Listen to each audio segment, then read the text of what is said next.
Wednesday, July 22nd, 2026, coming up on Roland Martin Unfiltered, streaming live on the Black Star Network.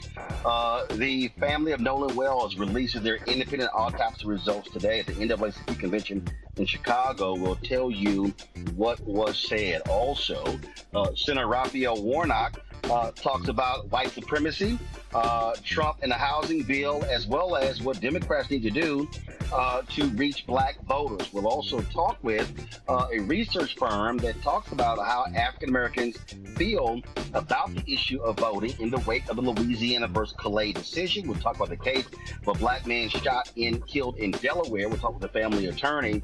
And also, Texas Governor Greg Abbott had something to say about Texas State Representative James Tallarico not understanding black voters. I'm going to tell you how Greg Abbott ain't got a damn clue about black voters in Texas. It's time to bring the funk on Roland Martin Unfiltered on the Black Star Network. Let's go. He's got it. Whatever the miss, he's on it. Whatever it is, he's got the scoop, the fact, the find. And when it breaks, he's right on time and it's rolling. Best believe he's knowing. Putting it down from sports to news to politics. With entertainment just for kicks, he's rolling. It's on roll, y'all. It's Roland Martin, rolling with Roland now. He's funky, he's fresh, he's real, the best, you know he's Roland Martin now.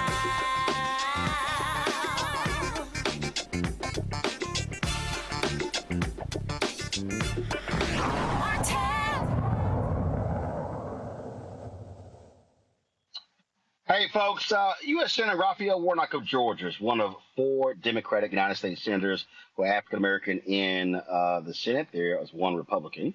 And we chatted today about a number of issues, including white supremacy within this Trump administration. We talked about, of course, what Democrats need to do to reach black voters, and also housing bill. Here is our conversation. Senator Warnock, glad to have you here. I have been doing something really since the inauguration. I've been framing this thing that what we're seeing right now from Trump and MAGA is an effort to completely defund Black America. And I've been saying right now it's a war on Black America. If you look at everything, if you look at the tax on DEI, the pulling of grants, when you look at the federal layoffs, when you look at the FCC, look at all these things. It is as the gerrymandering, civil rights pullback. It is as if there's a massive bullseye on the backs of Black America. And I've been trying to get our people to understand that we cannot sit elections out because they want to completely eradicate the entire civil rights, economic rights, social justice infrastructure that has been not just built over the last 60 years, but even going back to the Reconstruction Amendments. Oh, absolutely. There is no question that the Trump-Vance administration is a white supremacist regime that is trying to foist its dark and divisive vision of our country onto the American experiment, just as we observe the 250th anniversary of this grand experiment that has certainly has had and does continue to have its imperfections. Black people have been at the center of the work of trying to transform our country, make a country as good as its promise, one that lives up to the ideals in the charter documents in our nation.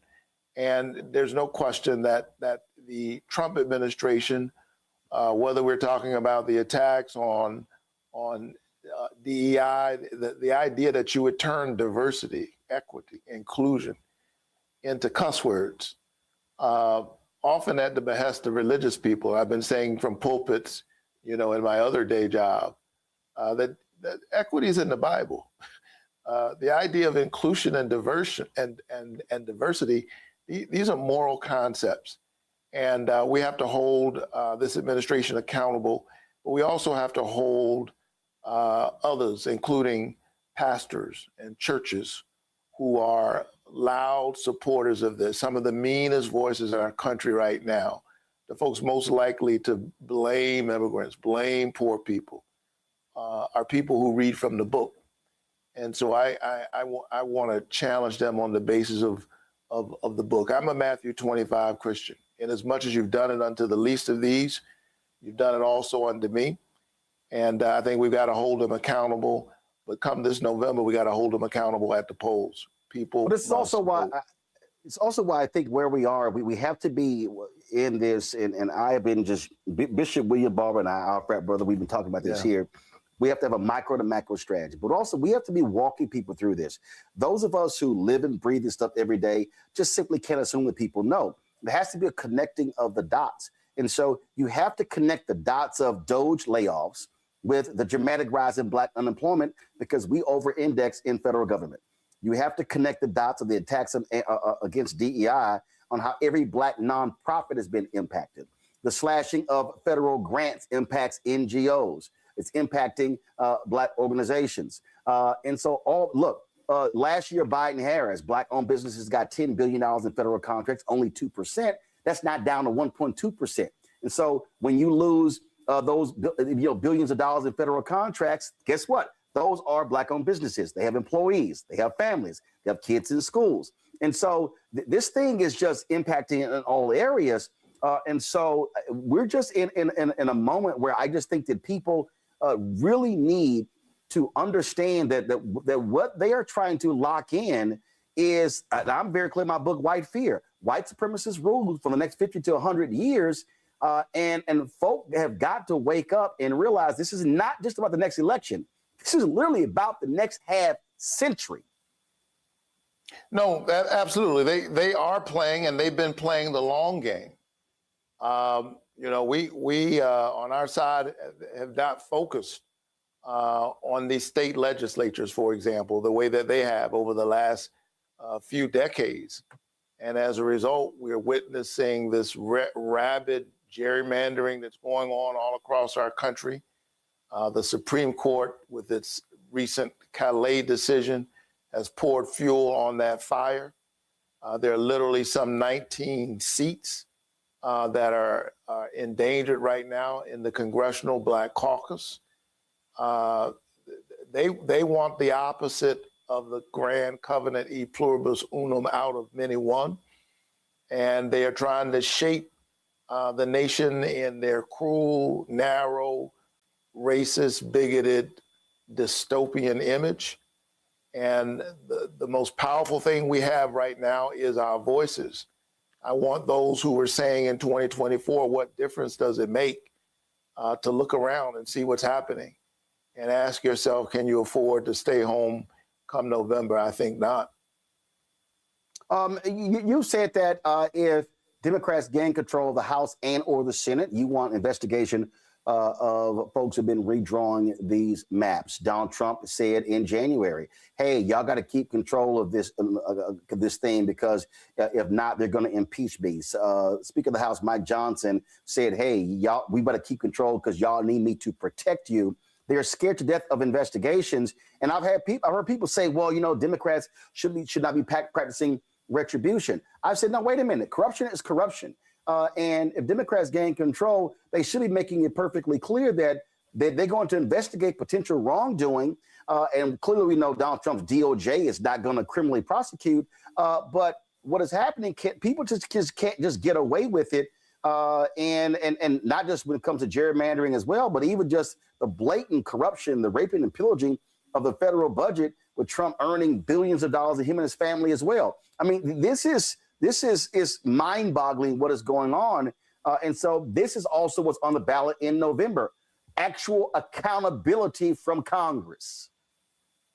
Listen, if we win, when we win one or both of these houses come November, there's no question that we owe it to the American people. We owe it to the people who sent us up here to hold folks accountable. We have to hold accountable those in the administration who are literally looting the government. They are looting and burning our systems of accountability down and selling it for parts. I don't know if Donald Trump was a billionaire or not the first time he ran, There's some question about that. No, he wasn't. But, he wasn't. But there's no question now. He's wealthier than he's ever been. He's enriching himself. He's enriching his sons, his families. He ran saying that he was going to do something about people's families. And apparently charity begins at home, because he has done an excellent job at enriching his own family. But he's not focused on yours at all. We have to hold him and his enablers accountable. And we have to hold partisan actors in these state legislatures who have been gerrymandering Black people's voices all across the South with absolute abandon. Racial gerrymandering still is illegal. And even the Supreme Court had to nod to that, even in their awful Callais decision. It is illegal to engage in racialized gerrymandering. And so if we win the majority in the Senate, I intend to drag these state legislators before Congress, hold them accountable, get them on the record, ask them about public statements they've made, other evidence that we can gather, so that those who are fighting these issues in court will have the data and the evidence that they need. We can do that if we win one or both houses. And then once we're back in power, there's some real things that we need to do to save our democracy, to strengthen and expand voting rights in our country. This week, Democrats are meeting to decide who is going to go first. I have made it perfectly clear that I still believe that South Carolina should be the first in the nation. All due respect to Nevada and Latino voters in Iowa and New Hampshire, African Americans are the bedrock of the Democratic Party. But the reason I believe that South Carolina should go first is because the Democratic Party is going to have to come to grips that if you look at the 2030 census, what is projected, blue states are going to lose 12 congressional districts. That's 12 electoral college votes. Those votes are going south. They're going to Georgia, North Carolina, Florida, Texas, and other places. And so the Democrats cannot win in the future if they do not win in the South. And that means they are going to have to invest serious dollars on the ground in South Carolina, North Carolina, Georgia, Tennessee, Florida, Mississippi, Alabama, Louisiana, Texas, if they want a future. And I think changing it from South Carolina, to me, is a huge mistake. Do you support South Carolina remaining the first in the nation for Democrats? There's no question that the road to the presidency, the road to the majority, is through the South. And as a child of the South, I absolutely support that. I resonate with what you're saying with respect to my neighboring state of South Carolina. We debate on who has the best peaches, but I support. Ain't no debate on who got the best barbecue meat bitch in Texas. So let's just be real clear. Y'all can talk about them peaches. Y'all can't talk about barbecue. But look. Here's the issue we have in the Senate, Roland. Our high watermark right now in terms of seats that Dems can realistically win in the Senate is 52. 52. Think about that. When Barack Obama won election in 2008, he had 60 Democratic senators. 60. That is practically unimaginable right now. We're going to have to expand our base, and a big part of that is the South, which is one of the reasons why one of the races that I've been trying to get people to pay attention to is the race in Mississippi. We can win a Senate seat in Mississippi. I'm not going to kid you and pretend that it would be easy, but it wasn't easy for me to win my seat in Georgia. When folks started talking about... It's not going to be easy to win that seat, sir. And sorry to interrupt you. When you got two Black candidates and one is running as an independent right now, polling at 6%. I mean, I'm sorry. That you can't beat Cindy Hyde-Smith with two Black candidates running with one as an independent. That's just real. I think that's a tactical issue that needs to be addressed. But I'm very proud of the race that Scott Callais is running. He actually outraised the incumbent, Cindy Hyde-Smith, in the first quarter. Mississippi is a state where the media markets are relatively cheap, certainly very cheap as compared, say, to Texas. I support wholeheartedly what we're doing in Texas. But if we could get a fraction of those resources in Mississippi, I think it's important both for the short term. I do believe that Scott Cologne can win. Mississippi has just the kind of coalition that we had in Georgia, but even more so. Georgia's 31% African American, Mississippi's 38%. We can build a multiracial coalition in Mississippi to deliver that Senate seat. And in the wake of what they're doing around this partisan gerrymandering, I'd love to see us send Benny Thompson back, of course, to the House, and for good measure, pick up a Senate seat in the meantime. A couple of more questions. One of them deals with, frankly, money. Are you and other members of the CBC, are you telling the DNC, the DSCC, the DCCC, the Democratic Government Association, Senate Majority PAC, House Majority PAC, listen, y'all got to stop this nonsense of the old way of running. You're going to have to spend 3 to 4 more times in investing in Black people. You're going to spend 3 to 4 more times on the ground, because today's Black voter is not the other voter. More Black people are not identifying as Democrat. Doesn't mean that they won't vote Democrat, but the investment has to be there. And I just keep saying to these folks, you can't go to the old model of 40 years ago thinking you're going to pop into a few Black churches, show some Black endorsements, and then do some nominal work. No, you're going to have to spend real money, real time investing to turn out African Americans if they want to win. Are y'all telling them that, and are they listening? The answer is yes. I'm telling them that. I'm saying it all the time. And guess what? I got street creds to support it. I'm not here by accident. I don't know that nobody who spent more money on Black media, on Black radio, in Black newspapers than I did during my campaign. I had to upset what people would normally do. I had to shake the apple cart to make sure that we were talking full time, in real time, in a robust manner to the most faithful part of the Democratic multiracial coalition. Black people are at the base of the party, especially Black women. And so you move across Georgia and you talk to folks who own Black radio stations in these little rural towns, and you ask them, what did the Warnock campaign do during my 2 races for the Senate? And as a result of that, I'm sitting here twice elected in the state of Georgia.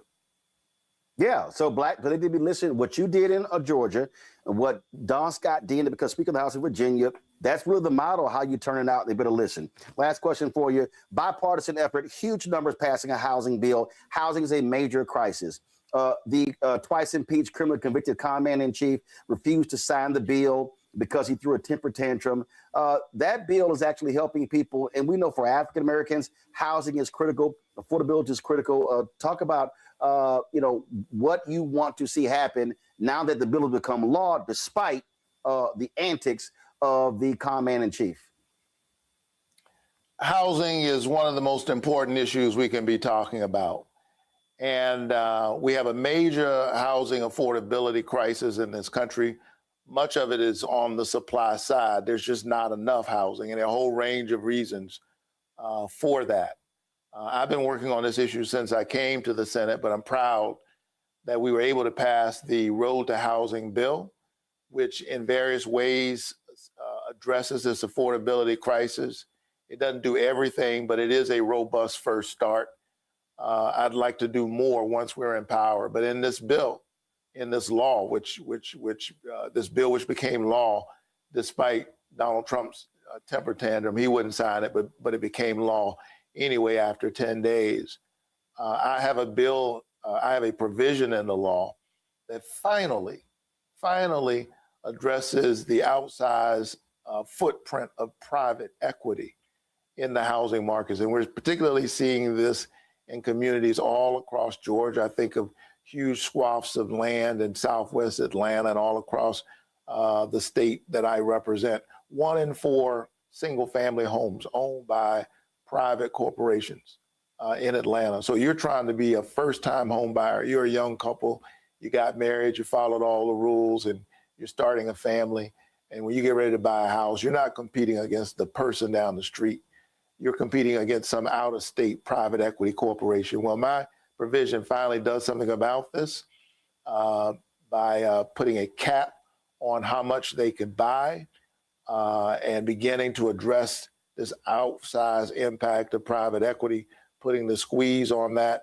I've got another provision, which is the only fair housing provision in the bill, which deals with something, and you know this, Roland Black, homeowners deal with this all the time, appraisal bias. There's a tax you pay just for being Black, trying to sell your house and what people say it's worth. Well, I have a provision in the bill that has now been passed into law.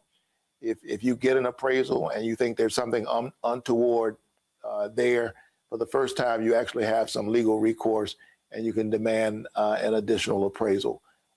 These are the things that we were able to do now. There are other things in the bill addressing this whole issue around NIMBY, the government red tape, the zoning laws that make it difficult for us to think outside the box about how to get housing done.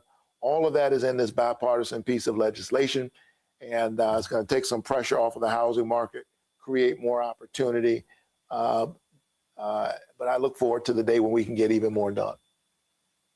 Well, absolutely. Well, it's a lot of work to do, and I'm telling people they got to be apprised on the issues because, again, if we don't see massive change in November, it's going to be an ugly 27 and 28, and lives are truly on the line. Public policy is indeed, as you put it, it is a matter of life and death. And there are people right now in our country and even service members abroad who are dead right now because of the outcome of an election. And so your vote is a kind of prayer for the world we desire for ourselves and for our children. And so let's pray our way all the way to and through November with our and our legs, our hands and our feet. Absolutely. All right, Pratt, I appreciate it. Thanks a bunch. As for all the Qs and the Kappas, much love, though. We got pan-Hellenic love. We love everybody. I call them youth groups. I call those L-I-L, Lil Youth Groups. You know why you say that? Because you don't need them to vote for you. I need all the pan-Hellenic to vote for me. You can still call them that because they know it's true. I appreciate it. Thanks a lot. Everybody. All right. All right. All right, folks, let's bring in my panel. Joining me right now, Rebecca Carruthers, President and CEO, Fair Election Center out of Washington, D.C. Robert Patillo, civil rights attorney, Patillo Law Firm out of Atlanta. Derek Jackson, state representative out of Georgia. Glad to have all three of y'all here. I'll start with you, Rebecca. What Senator Warnock talked about, obviously, those issues. Listen, that's what's going to be on the ballot. These attacks on Black America. Trump don't give a damn about housing. He's about lining his own pockets. But I keep saying what has to happen is, as opposed to folks fixating on marches and rallies right now, and they serve a purpose, we should be having more teach-ins, more training sessions, connecting the dots to get people to understand what the issues are, who's in charge, and how their vote actually makes a difference when it comes to these life-changing, life-altering issues. You know, the most important thing that the senator talked about is he talked about policy through the lens of life and death. And he's absolutely right. And there are many activists on the ground who are talking about policy in those terms. I know sometimes we talk about Black representation and we talk about, oh, we need Black people. But here's the thing that's also important in this moment. We need people who are in power, who are advocating for Black policies that help push Black communities in this country forward, because it is life and death. If we're talking about housing, the life expectancy of your housed versus unhoused is quite different. When we're talking about a mountain of student loans, the ability to actually feed your family and not be in a 30-year hole because you're trying to pay hundreds of thousands of dollars back because you pursued education in hope for a better life. When we talk about food apartheid, food scarcity, when we talk about these issues, this is life and death. Of course, when we talk about foreign policy, what's happening with the U.S. and its increased aggression in the Middle East, specifically Iran. When we talk about these issues, we do have to understand that stakes are high, and that we're seeing that white supremacists in this country, they're playing for keeps. And so we have to have that same level of intensity as we're discussing policy. And yes, voting is important. Of course, I would say that because I run a national voting rights organization. But voting is one of many steps. But taking the time to examine policy helps people cut through misinformation and disinformation that we see online. The final thought that I would add here is that look out. You're going to see an increase in foreign interference on information on online platforms. It's not just about the midterms, but for many people, we have started the march to 2028. Robert? Look, Roland, I think the conversation with Senator Warnock was so important, primarily because I've dealt with a lot more Gen Zs recently. And they are by far the most detached generation politically at their age of anything I can remember in recent memory. I remember when we were all 22 years old, out marching and protesting Bush's reelection, saying we're going to stop the Iraq war, saying that we were going to fight back against the genocide in Darfur, those sorts of things.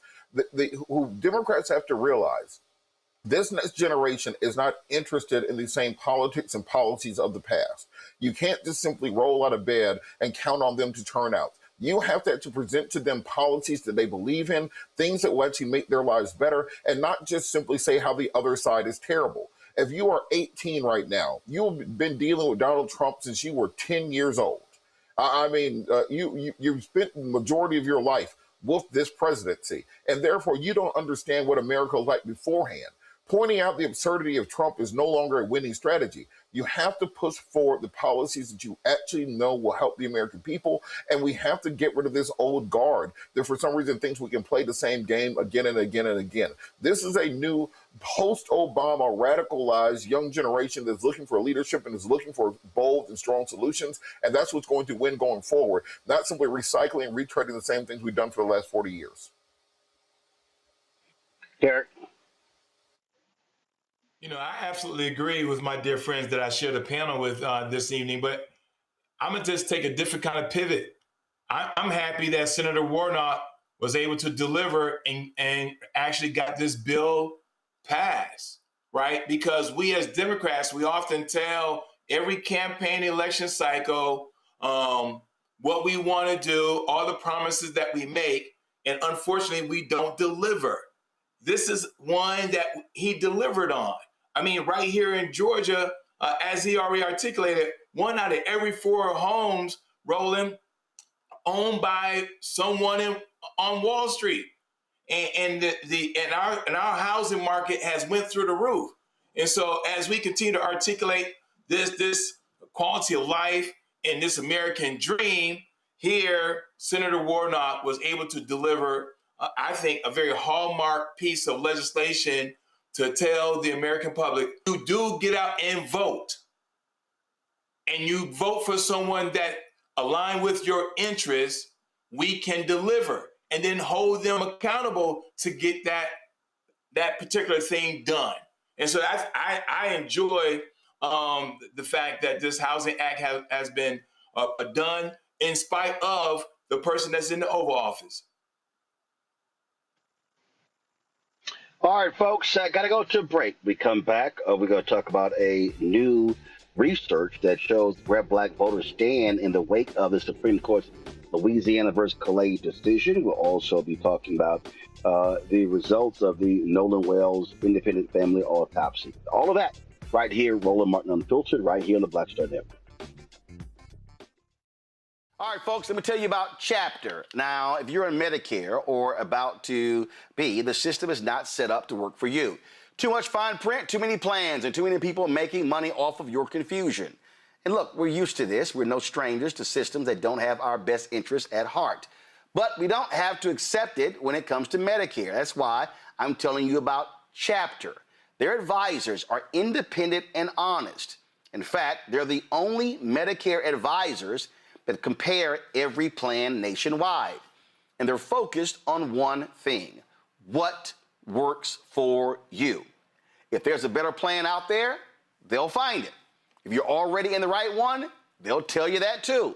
There are no games. Just last year, people who switched with Chapter saved an average of $1,100.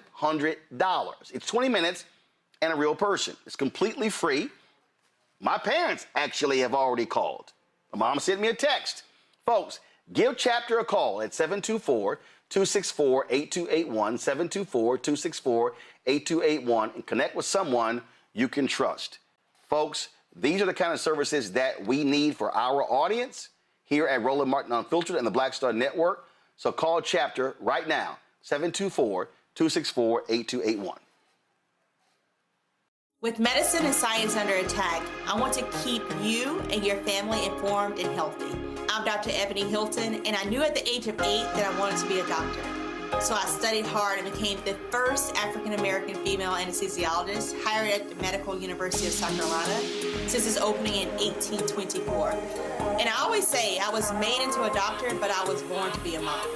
And as a new mom, wife, sister, daughter, and friend, I understand how frightening a medical crisis can be. I care for individuals on some of the worst days of their lives, and it's my mission to provide you with a safe space to gain clarity on issues affecting your mind, body, and soul. I recognize that there are health disparities, particularly as it pertains to race, and I want to help bridge the gap between you and your healthcare providers. Join me every Thursday for Second Opinion on the Black Star Network, where each week I'll invite experts from various medical fields to share the latest health news. We'll discuss topics such as the vaccine debate, mental and sexual health, medical bias, infertility, menopause, andropause, nutrition, and aging. Together with my medical colleagues, we aim to provide you with a second opinion. Don't miss it, Thursdays only on the Black Star Network. Next on the Black Table with me, Greg Carr. Brown versus the Board of Education. The history books call it the court decision that ended racial segregation in American schools. But a brand new book, Jim Crow's Pink Slip, uncovers a devastating unintended consequence of that 1954 Supreme Court decision.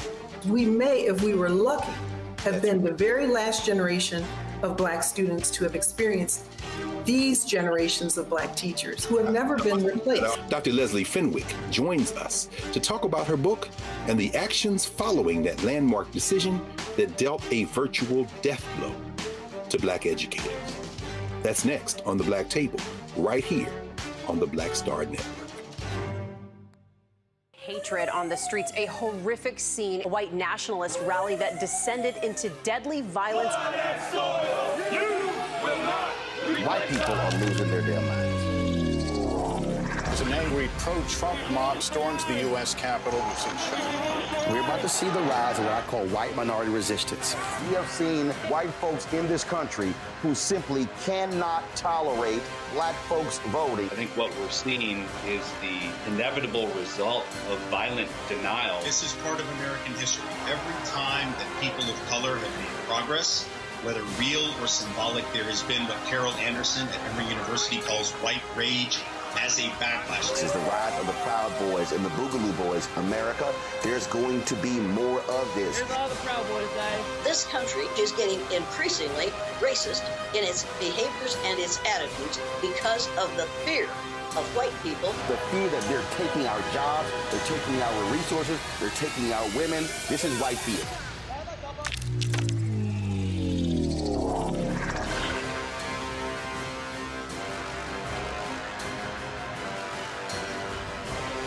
Swing Cash, Basketball Hall of Famer, and you're watching Roland Martin Unfiltered.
The Supreme Court's Louisiana versus Callais decision had a devastating impact on black political power. Already, we've seen Republicans wipe out congressional and state seats, and they plan to do more after the midterm elections. Well, where do black voters stand on this? How are they responding? How do they feel? And is this going to be a significant turnout effort in November? Joining us right now is Terrence Woodbury to share with us some research that he has been developing. He is the president and founding partner of HIT Strategies. Glad to have him join us to talk about this here. So, Terrence, take us through this new data that you now have. Thank you so much for having me, Roland. You know, we have long known that when people are upset, when they're pissed off, when they feel attacked, that these resistance movements that they result in can win elections, just like we saw in 2020, where the Black Lives Matter movement mobilized young people across America, delivering Democrats to victory. In 2022, we saw the same thing with the abortion rights movement, with the young people again being mobilized to protect abortion rights in the wake of the Dobbs decision, which prevented the red wave. And now in 2025, when we started watching these resistance movements, whether it was the No Kings movement or the Ice Out movement, HIT Strategies began to observe that the complexion of these movements were changing and the age of these movements were changing. They were just a little bit older and a little bit whiter. And so we started to observe what's going on with Black folks. We started the Black Ops Coalition, anchored by a bunch of Black civil rights and voter engagement organizations. And what we found is that, number one, Black folks are engaging in this resistance movement. We're engaging very differently. Number two is that since the Callais decision that gutted the Voting Rights Act and began to systematically oppress Black votes and Black power across the South, that Black folks see what's happening, that they are more engaged in what's happening. In fact, 65% of Black folks say that the attacks on voting rights across the South have made them more likely to vote. And we've seen activation, engagement, that Black people are taking actions now. In fact, 75% of Black voters say that they've taken at least 3 actions to combat voter suppression. And that's up from 62% of Black people that have been activated this time last year. And so, look, we've long said this, Roland. If Republicans are going to try to oppress Black votes, they better keep doing it privately in smoky chambers behind closed doors, because once Black folks find out about it, we respond in kind. And so we have seen this across the South. We know the South are not red states. They've just been oppressed states. And now what we're seeing in places like Georgia and in South Carolina, where that oppression is front and center, where state legislatures have attempted to gut, 2 Black congressional seats in Georgia, and the resistance movement stopped them. In South Carolina, they tried to snatch Representative Clyburn's seat, and the resistance movement stopped them. And more importantly, Roland, what we're seeing is that in these Democratic primaries that have happened after the Callais decision in places like Georgia and South Carolina, that Black voters are surging. And so we recognize that our power is being attacked now, and we're taking actions to protect it, and not waiting until election day to protect that power, but taking action right now. When I think about generations, when I think about what the numbers look like, I've often said this on this show. I really started watching this 36 years ago. 1990, was a junior at Texas A&M University. And I was listening to the conversations of African Americans. So I'm born November 14th, 68. My brother's born November 13th, 1967. He's a year ahead of me. So that generation, so he goes to Texas A&M in 1986. I go in 1987. So we go to college. 18, 19 years. This is how people don't understand the math. King gets killed in 68. So we literally were that first generation that was born and went to college after the death of MLK. So I'm listening to conversations, and what I'm looking at and realizing is that that generation is coming out of school, first job actually making more money than many of our parents. And so I'm listening to terms of what they're paying attention to. And that's when I first started really saying, hey, y'all, we better be mindful of this generational gap that we're seeing. So we go from baby boomers to Gen X. Then we go from Gen X to millennials. Then we go from millennials to Gen Z. And behind Gen Z is Gen Alpha. So your research pointed this out. You said that Black Gen Z, go to my iPad, are less likely than boomers to, this is what the research showed, Black Gen Z are less likely than boomers to fight for freedom and racial justice. But Black Gen Z are much less likely to fight for American democracy or the right to vote.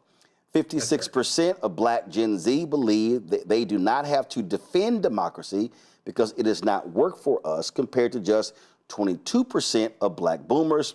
Younger Black voters are almost twice as likely to expect political violence, 44%, than older Black voters.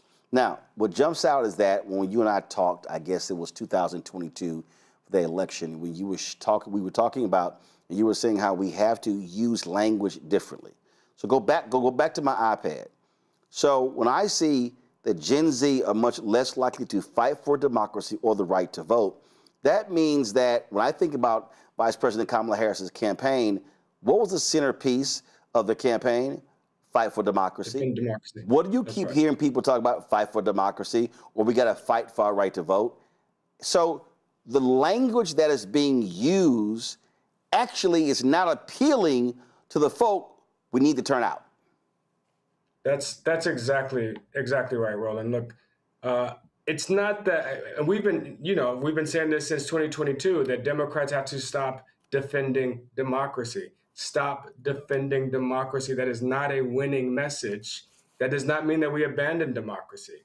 But young people, specifically Gen Z millennials, who have seen multiple candidates get the most votes and still lose, who have seen an insurrection, who have seen candidates refuse to accept the outcome of elections.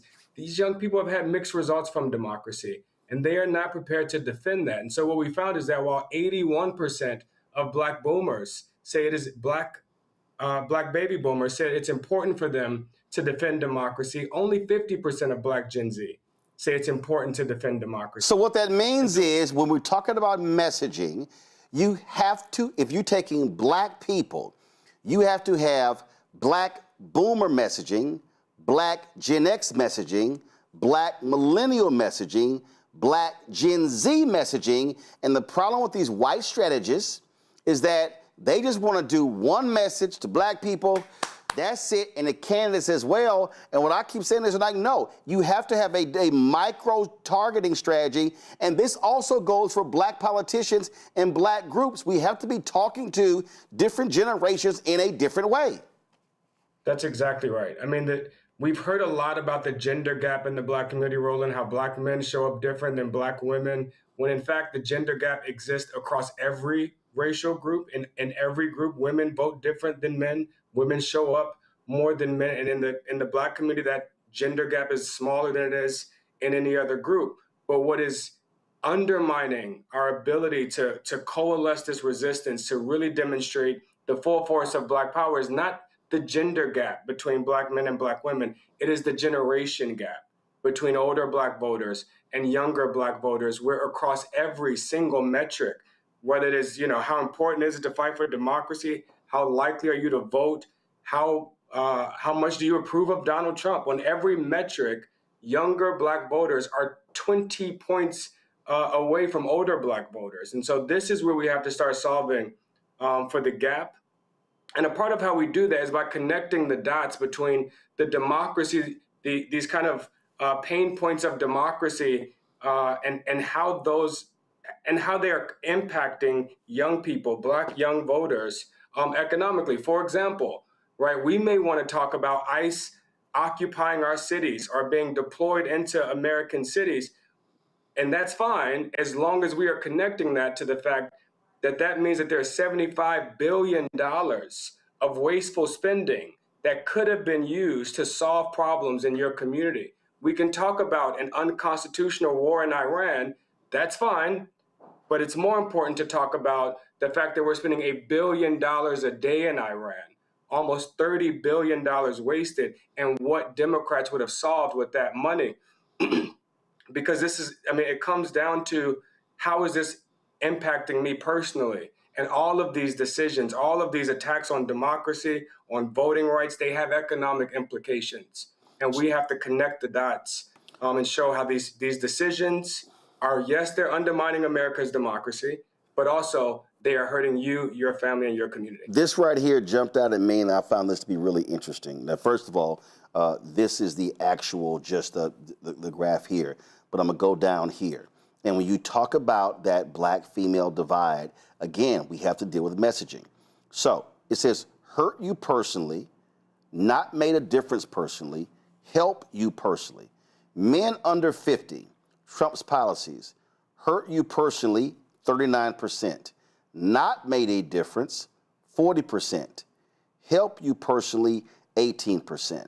Now we go women under 50, stark contrast. Hurt you personally, 62%.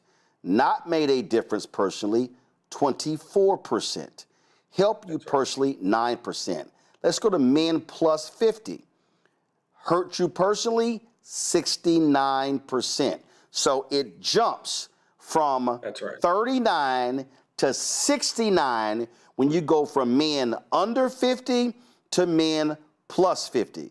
Not made a difference goes from 40 to 22. Help you personally drops 18 to 8. Now, with same thing, if we're talking about messaging and how do you talk, so now if you're talking to black men, the conversation to black men 50 plus is different than the ones below that because, again, when you look at numbers, who are the folks that have been getting laid off? Largely African Americans who are 50 plus, men and women, federal workers, others, impacts of DEI.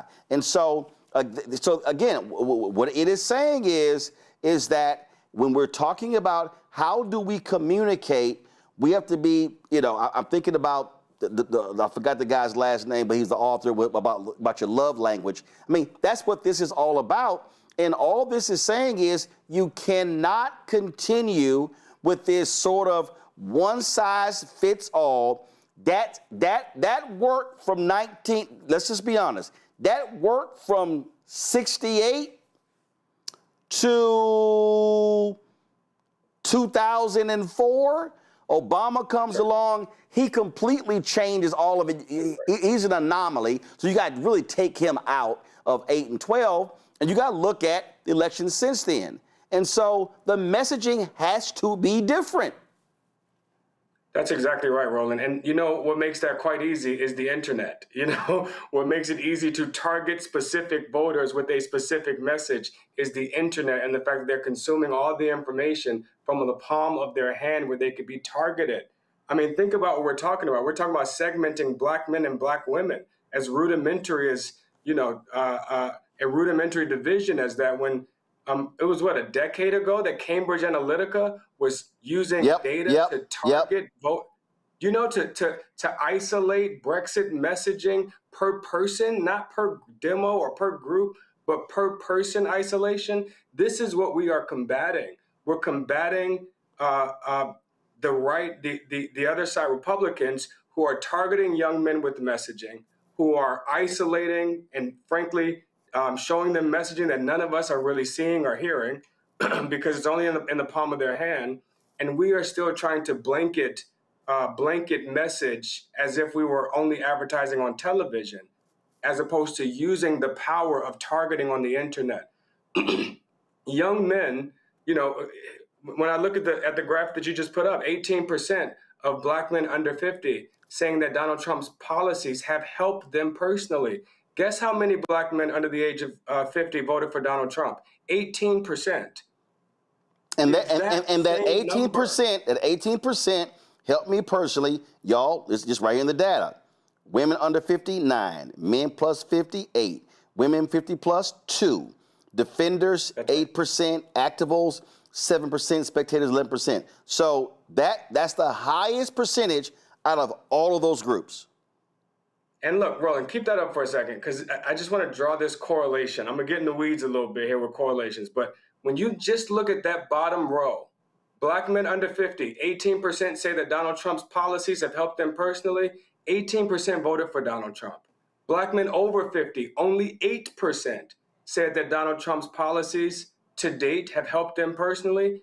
8% of Black men under 50 voted for Donald Trump. Look at Black women over 50.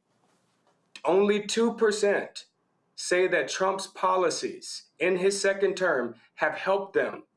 Only 2% of Black women voted for Donald Trump. I mean, it's a direct correlation. We have to now demonstrate how the actions of this federal government are hurting these Black men personally. and the Black Ops research demonstrates how we do that. Last question for me, then I'm gonna go to my panel. As a part of this, when you were doing this, did you ask folk where they're getting their information from, which also speaks to how we should be communicating with them? Yes, so we dive a lot into where they're getting information, but also we dive into who the trusted messengers are, who they need to hear from. And there's a couple of things happening here. Number one, Barack Obama and Michelle Obama remain the most trusted messengers in the Black community. That ain't gonna change no time soon. But what's most important is who comes right after them. And that is people like me and people like you, right? They want to hear from their peers. In this age of kind of, this splintered communications ecosystem where everyone is hearing a different message, everyone is reading a different message. There it is there, Barack Obama, 51% of Black voters say that he's the most trusted messenger. But right after Barack Obama are people like them. Their most trusted messenger are their friends, their family, their peers, and notably, and here's where we start getting into the media strategy, the influencers that they have chosen to follow and trust. Those are their trusted messengers. Those are the people like them. And so we have an opportunity, and all of these are twice as high as Black celebrities, as Black athletes, as Jay-Z, Beyonce, all the folks, Cardi B, Meg Thee Stallion, all the folks that we're going to throw on stage over the next 90 days, when the people that they trust, and we should do that, I want to be clear, celebrities break through the noise and get people's attention that are otherwise checked out of politics. But when it comes to changing what they believe, when it comes to making those 18% of young Black men who say that Trump's policies have helped them, when it comes to changing those perceptions, they need to hear from their peers. They need to hear from other young Black men. And a part of how we do that is by hiring, enlisting the influencers. And I want to be clear, hiring them with money, because that is what the right is doing. They are finding the points of the centers of gravity on social media, on TikTok, on Instagram, and they are paying them to deliver this black pill of annihilation that nothing is going to get better. No one has your back. You might as well withdraw. Just get money. Black women have done enough. You're part of the 92%. That is the bullshit that is being fed and targeted to these young voters. And we can only counter that with other influencers that they have already chosen to trust. It's the equivalent, Roland, of what we used to call feeding the streets, putting money on the streets in street teams. When we used to meet Black men where they are, we were meeting them in barbershops. Well, now meeting them where they are is in the palm of their hand. And the messengers that they trust, they already follow. Oh, yeah, listen, I mean, those messengers. Listen, my friend, Brother Todd Brown, hit me today, and he said his son came home and he was like, yo, he said, man, why y'all didn't tell me about Roland Martin? Because his barber leaves the show on the moment he opens. Because we have this show. We also have a 24-hour channel on YouTube that you can just put on and circulates. And he was talking about that. I've got other. So the point is, what I keep saying is, you have to produce the content that makes it available to them, and so they're touching it in their own way. And so my whole deal is, you have to be using it to be talking to them, reaching them, speaking to their issues. We're going to be dropping, I was going to have it ready, but we're changing our promos, a new show we're launching that's specifically targeting black men. But the whole point is you have to have different messaging that resonates with them. So whether it's black men, black women, black men 50 plus, under, 18, 35, is all that way. And, you know, and like I had somebody, they were like, well, you know, man, you need to have, brother told me, he's like, well, you need to have this on your show, reach the younger people. And I actually said, no, you need to have a separate show that does that. And again, he wasn't understanding what I was trying to say. I said, you can't do everything for everybody. I understand our core audience with this show is 45 plus. That's our core audience. So we created the Other Side of Change, hosted by two millennials, specifically for that. Again, folk have to understand that today's media is totally different than I normally think about it. Quickly, let me go to the panelists. Robert, your question for Terrence. Terrence, I think it's a really important conversation because often we have this generational divide between before it was boomers and Gen Z, and then it was Generation X and Generation Alpha, etc. What do you think has to happen in order to create the type of messaging that will be broad-based enough to get all these disparate groups on the same page? You know, we're trying to get people who listen to both Patti LaBelle and the City Girls to vote for the same people. What has to happen to get that messaging out there? Never gonna go on the same page. If I take it a step back, people, and this is something I've continued to advise Democrats, is that when people are experiencing pain, frankly, when their lives seem to suck, they need a reason for that pain.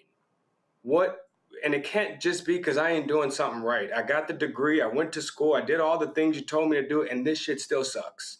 And those people need a pain, and young black men are experiencing a separation and isolation, struggling to enter into this workforce and to find their footing. And these are young black men that got degrees, saddled with debt, and still can't get a footing. Those young black men need a reason for that pain. And what Donald Trump does is comes along and tells them that the reason for your pain, he says the same thing to young black men, the same thing to white rural men, that the reason for your pain is because of those other people that are getting what you deserve. Those immigrants, those Muslims, those trans kids. And I think that Democrats, frankly, I don't know what reason we have given these young black men for why they're experiencing this kind of pain. Besides, the only reason I could think of in the last 10 years is Donald Trump. And they're just not buying that. They were experiencing this pain before Trump. In fact, we beat Trump, somebody else became president, and it still sucked. And now he's back and it still sucks. At least, you know, to the message that he's presenting, he is trying to get rid of the people that are causing that problem. I would argue that one message that I know cuts across this generational divide, in fact, it cuts across every race and every gender, is that the reason that your life sucks is not because of the people that have less than you. It's because of the people that have way too damn much, that are willing to take from you and from them, so that they can have even more, the people that are rigging the system against you. That is a message that resonates with 73% of America. Yep. Not 73% of Black America. 73% of Americans believe that corporations and billionaires are rigging the system against us. And so Democrats have an opportunity to own that message, and then to really begin to hold these corporations accountable for the way special interests are rigging the system. Derek. Terrence, great to see you again. Listen, my question is around the primary versus the general election. When I look at the primaries, the turnout is so extremely low. I mean, I know we continue to talk about they're coming to take your voting rights and voter suppression and all that. And here in Georgia, we were talking about record-breaking this and that and the other based on last year. Well, our turnout, Terrence, was only 28%.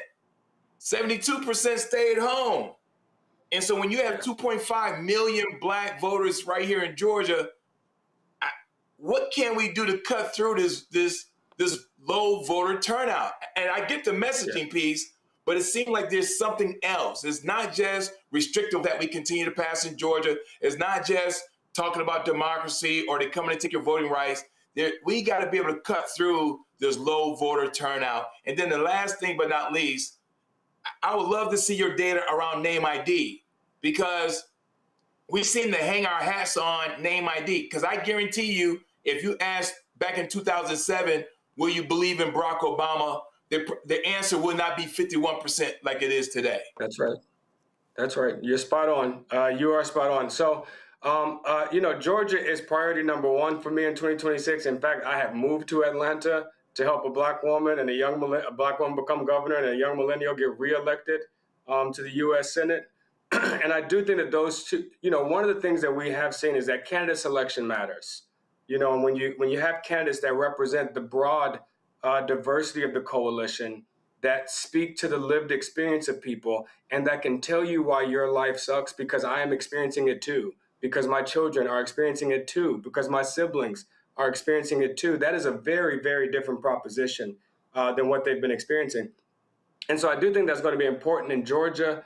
I would also argue that, this is investment. It's going to take resources, and we've done this analysis cycle over cycle, where turnout in battleground states where $100 million is being spent is double digit, 10, 20 points higher than it is in states where we're not investing. And so Georgia is going to be a very high investment state. But then the last thing I would say is we are seeing that Black approval rating of Donald Trump has plummeted back down to 5 or 6%.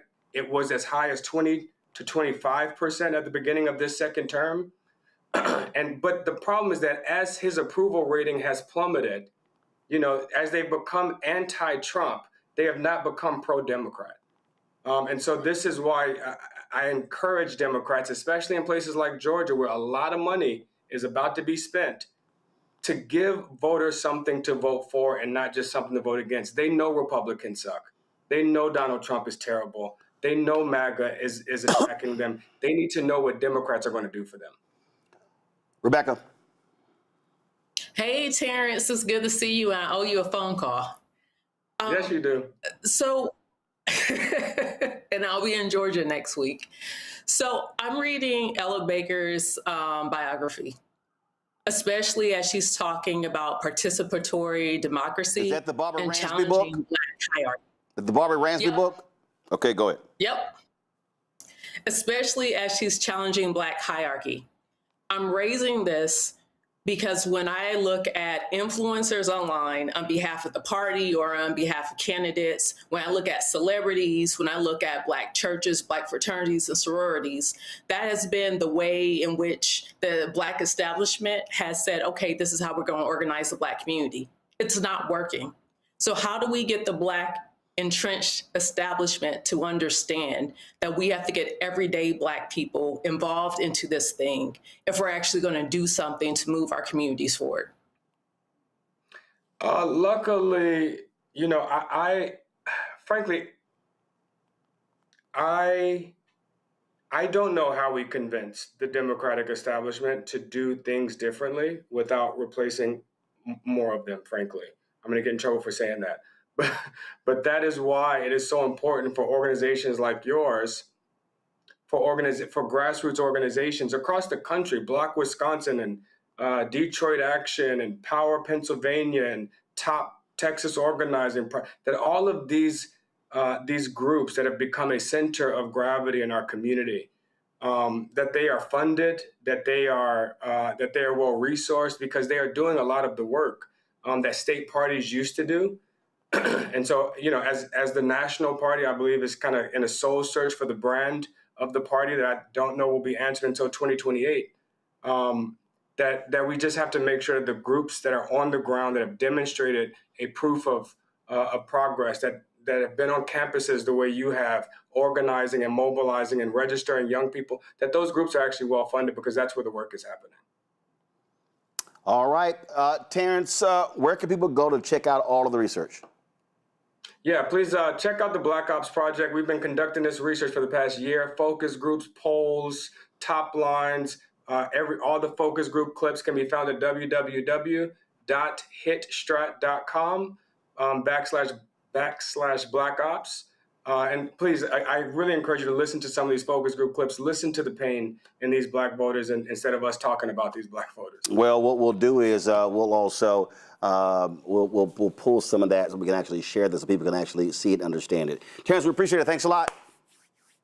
Thank you, brother. Folks, quick break. We come back. We're going to talk about a critical case out of Delaware. Black man shot and killed. Family demanding answers. You're watching Roland Martin Unfiltered on the Black Star Network. Support the work that we do. Join our Bring It Funk fan club. You want to contribute via Cash App. Use a Stripe QR code. You see it right here. Text the money order, make it payable to Roland Martin Unfiltered. P.O. Box 57196, Washington, D.C. 20037-0196. PayPal R Martin Unfiltered. Venmo RM Unfiltered. Zelle Roland at RolandSMartin.com. Roland at RolandMartinUnfiltered.com. Back in a moment. All right, folks, let me tell you about Chapter. Now, if you're on Medicare or about to be, the system is not set up to work for you. Too much fine print, too many plans, and too many people making money off of your confusion. And look, we're used to this. We're no strangers to systems that don't have our best interests at heart. But we don't have to accept it when it comes to Medicare. That's why I'm telling you about Chapter. Their advisors are independent and honest. In fact, they're the only Medicare advisors that compare every plan nationwide. And they're focused on one thing: what works for you. If there's a better plan out there, they'll find it. If you're already in the right one, they'll tell you that too. There are no games. Just last year, people who switched with Chapter saved an average of $1,100. It's 20 minutes and a real person. It's completely free. My parents actually have already called. My mom sent me a text. Folks, give Chapter a call at 724-264-8281, 724-264-8281, and connect with someone you can trust. Folks, these are the kind of services that we need for our audience here at Roland Martin Unfiltered and the Black Star Network. So call Chapter right now, 724-264-8281. Melanie Campbell, National Coalition on Black Civic Participation and Black Women's Roundtable. And we are watching Roland Martin Unfiltered all day, every day, 24/7. Spread the word.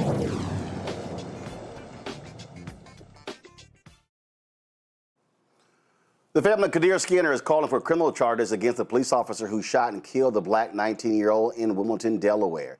Wilmington police have previously said that around 11 p.m. on June 24th, Skinner came out of his home and waved a gun at a crowd, prompting officers to open fire. However, Skinner's family insists that he was running away from a loose dog. Many are calling for justice on behalf of Skinner, including black clergy leaders. During a virtual news conference on Tuesday, Bishop William Barber demanded transparency and fairness in this senseless killing of another young black man.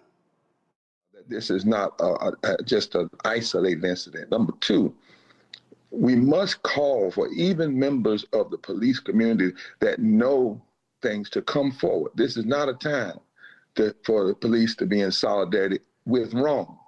If you know wrong was done, then you need to step up along with these men and women of God of all faith. Number three, this is about humanity. Wow, this is a 19-year-old black man.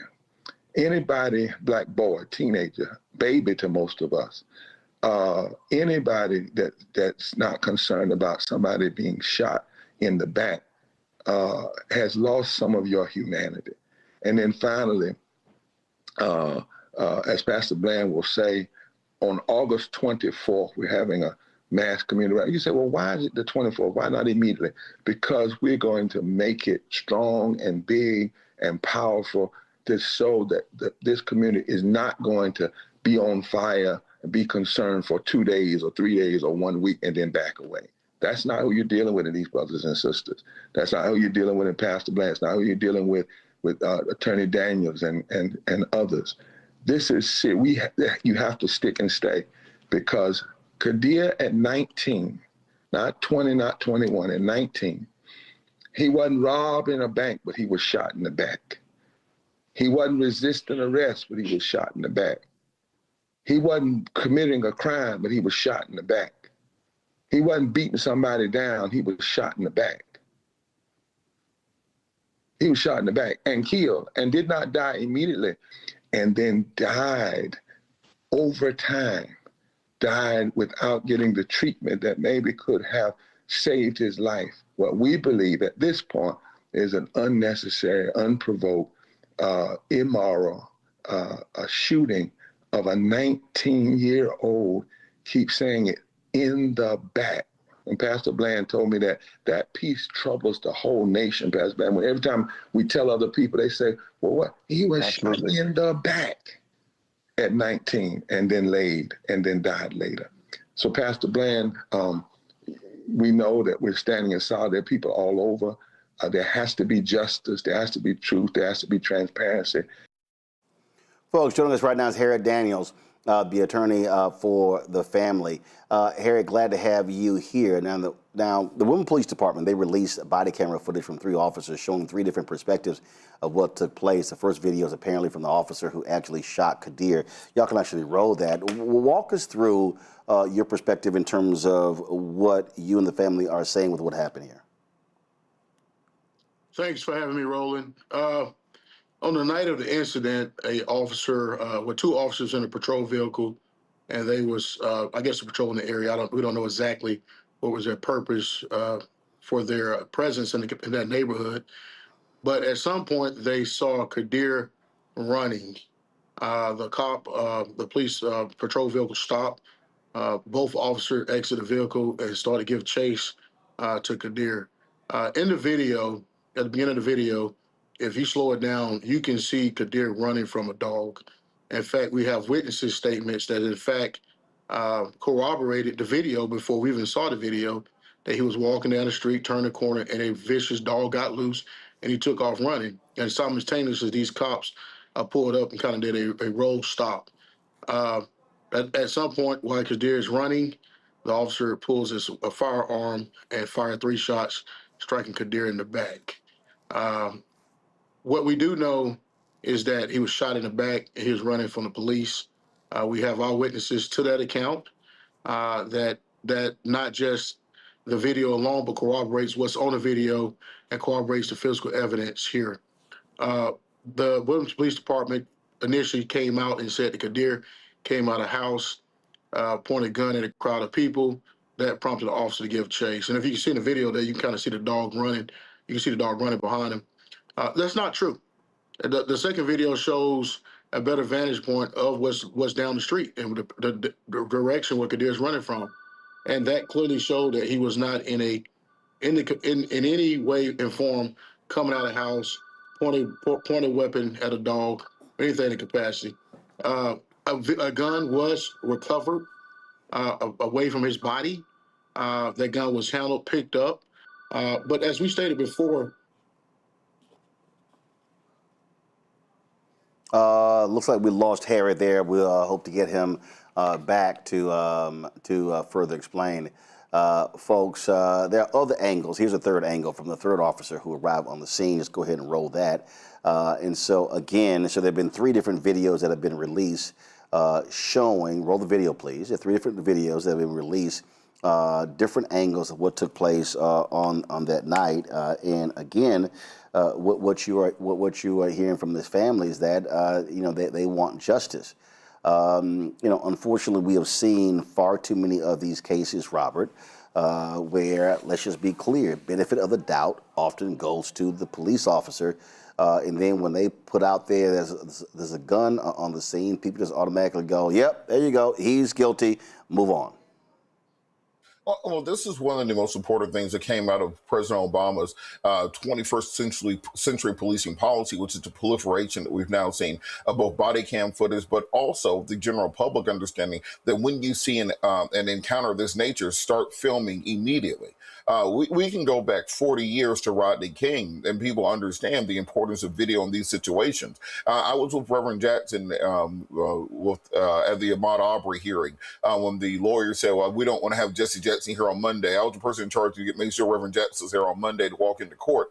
And talking to the jurors in those cases, it was the video that was dispositive, because at the end of the day, law enforcement still has this benefit of the doubt, this still belief. There's still many people, particularly white people in this country, that believe law enforcement is there to protect and serve. They believe their word above anything else, unless you have photo and videographic evidence to disprove that. So until we can somehow create some kind of technology where every black boy has a drone that follows them 24 hours a day, 7 days a week to film them, we have to start working societally to break down this presumption of innocence and presumption of truth on the part of law enforcement. There's a reason police reports are not admissible in court. They're fundamentally unreliable. They cannot be trusted on their own without corroborating evidence, and this is why it's so crucial that we get jurors, that we get a court system that believes people the first time without having to have a surveillance satellite overhead to prove what we're saying is true. We've got Harry Daniels back. Harry, you about to making a point that before we got cut off? Yeah, so at no point was Kadir a threat to anyone or the officer. He was clearly running. We have screenshotted, slowed this video down. The experts looked at it, and you can clearly see at the time this officer discharged his firearm, he's shooting Kadir in the back. Roland, one thing that stood out to us is the narrative, and I think my good friend Robert Patella was talking about that, is the police report and the narrative that was given initially that Kadir came out of the house with a gun and pointed a gun at a crowd. Well, that's simply not true. That's simply not the case. It didn't happen. And that account came from the shooting officer of what he said transpired. Here's the thing. It's our position that he didn't have reasonable suspicion of probable cause to even give chase to Kadir. The Supreme Court of the United States have made it very clear: right to walk away, you have the right to run away. In this case, Kadir was not running from the police. He was running from a dog that in that neighborhood, when we canvassed that neighborhood and spoke to witnesses, there's a big sign on the window say, "Beware of dog." That dog to be beware of showed itself, and he got away from his owner, and Kadir took flight and took off running. Roland, we don't believe Kadir even knew the officer was behind him. So, we got this thing riding while black, swimming while black, shopping while black. Now you got running from a dog while black can be subjecting you to being shot in the back. I don't want to sound cliches, but it is what it is. The evidence, the autopsy, the evidence shows that he was running and shot in the back, as Bishop Barber stated. And this case have garnered a lot of attention, national attention. The people of Wilmington, Delaware are protesting daily. We was able to get this video released. The Attorney General released these videos, and it shows exactly what these witnesses have already stated. This is, I mean, we talked about these things being epidemics, but you see it over and over again in cases that myself and my colleague Benjamin Crump and Chance Lynch, that we represent people across this nation, and you have these egregious acts by law enforcement thinking that they can just shoot a black man simply because he's running. And that's not the case. So we stand with his family, the clergy, the national clergy, stand with his family and pursue this case until we get a result for this family. All right, then, Harry Daniels, we certainly appreciate it. Thanks a lot. Thanks, Roland. Take care. Folks, today in Chicago, the NAACP convention, civil rights attorney Ben Crump joined the family of Nolan Wells, where they laid out their findings of an independent autopsy that was done on the body of the 18-year-old here in Washington, D.C. As in the case with Nolan Wells, at the time of this report, this forensic pathologist does not know the condition of Nolan Wells. He did not know whether he was conscious or unconscious when he entered the water. He said that would be significant. He said he did not know whether he was forced into the water or unforced into the water. He said that would be significant. So he said the condition of Nolan Wells before he entered the water would be the crux of the matter. It would be of utmost importance to being able to determine a cause and manner of death. He said, definitive circumstances of death are required to determine the manner of death. For these reasons, this pathologist cannot rule out, and let me really call your attention to this. For these reasons, this pathologist cannot rule out if any intervening non-accidental factors contributed to or caused the death of Nolan Wells. Very open. He says, however, dissection of the back of the head during the layered posterior neck dissection revealed a 12 by 8 inch focal area of red discoloration in the deep soft tissues overlaying the occipital bone. And he talked about how he found red discoloration when he cut open into the back of his head towards the occipital bone, and he saw the red discoloration, and we actually saw the pictures of it.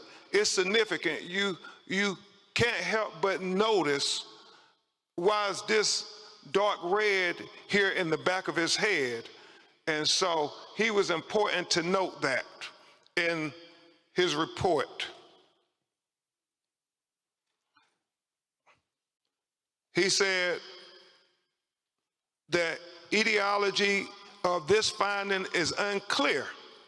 There are no lacerations of the overlaying skin nor fractures of the underlying skull. These findings are inconclusive for perimortem injury due to both the extensive decomposition and the absence of associated injuries. This finding, however, is significant enough to be highlighted in this preliminary report for further investigation. It is important to reiterate that the finding could not have been observed in the first autopsy because the posterior head and neck dissection were not performed. He said another limitation, move this back here. Another limitation faced by this forensic pathologist was the absence of the anterior internal neck structures. The trachea and the laryngeal cartilage, the thyroid horn, and the hyoid bone were not received with the body. So he's saying that the throat was not received with the body when he got Nolan Wells' body in Washington, D.C. to perform the second autopsy. And so let's discuss that with what he said about that. He said, it is assumed that the initial pathologist retained these structures for additional evaluation. He said the retention of the anterior neck structures during an initial autopsy is a common forensic pathology practice. He was chief medical examiner for 7 years in Washington, D.C., and he said that if they had concern about throat or any fracture or compression of the throat, they too will hold them back. He doesn't know why they held the throat back, but he said the throat was not with the body of Nolan Wells when he received it in Washington, D.C. to perform the second autopsy. He said, nevertheless, a posterior neck dissection performed without review of the anterior neck structures is incomplete. Therefore, this pathologist cannot rule out injury to the neck as a contributor or a cause of death.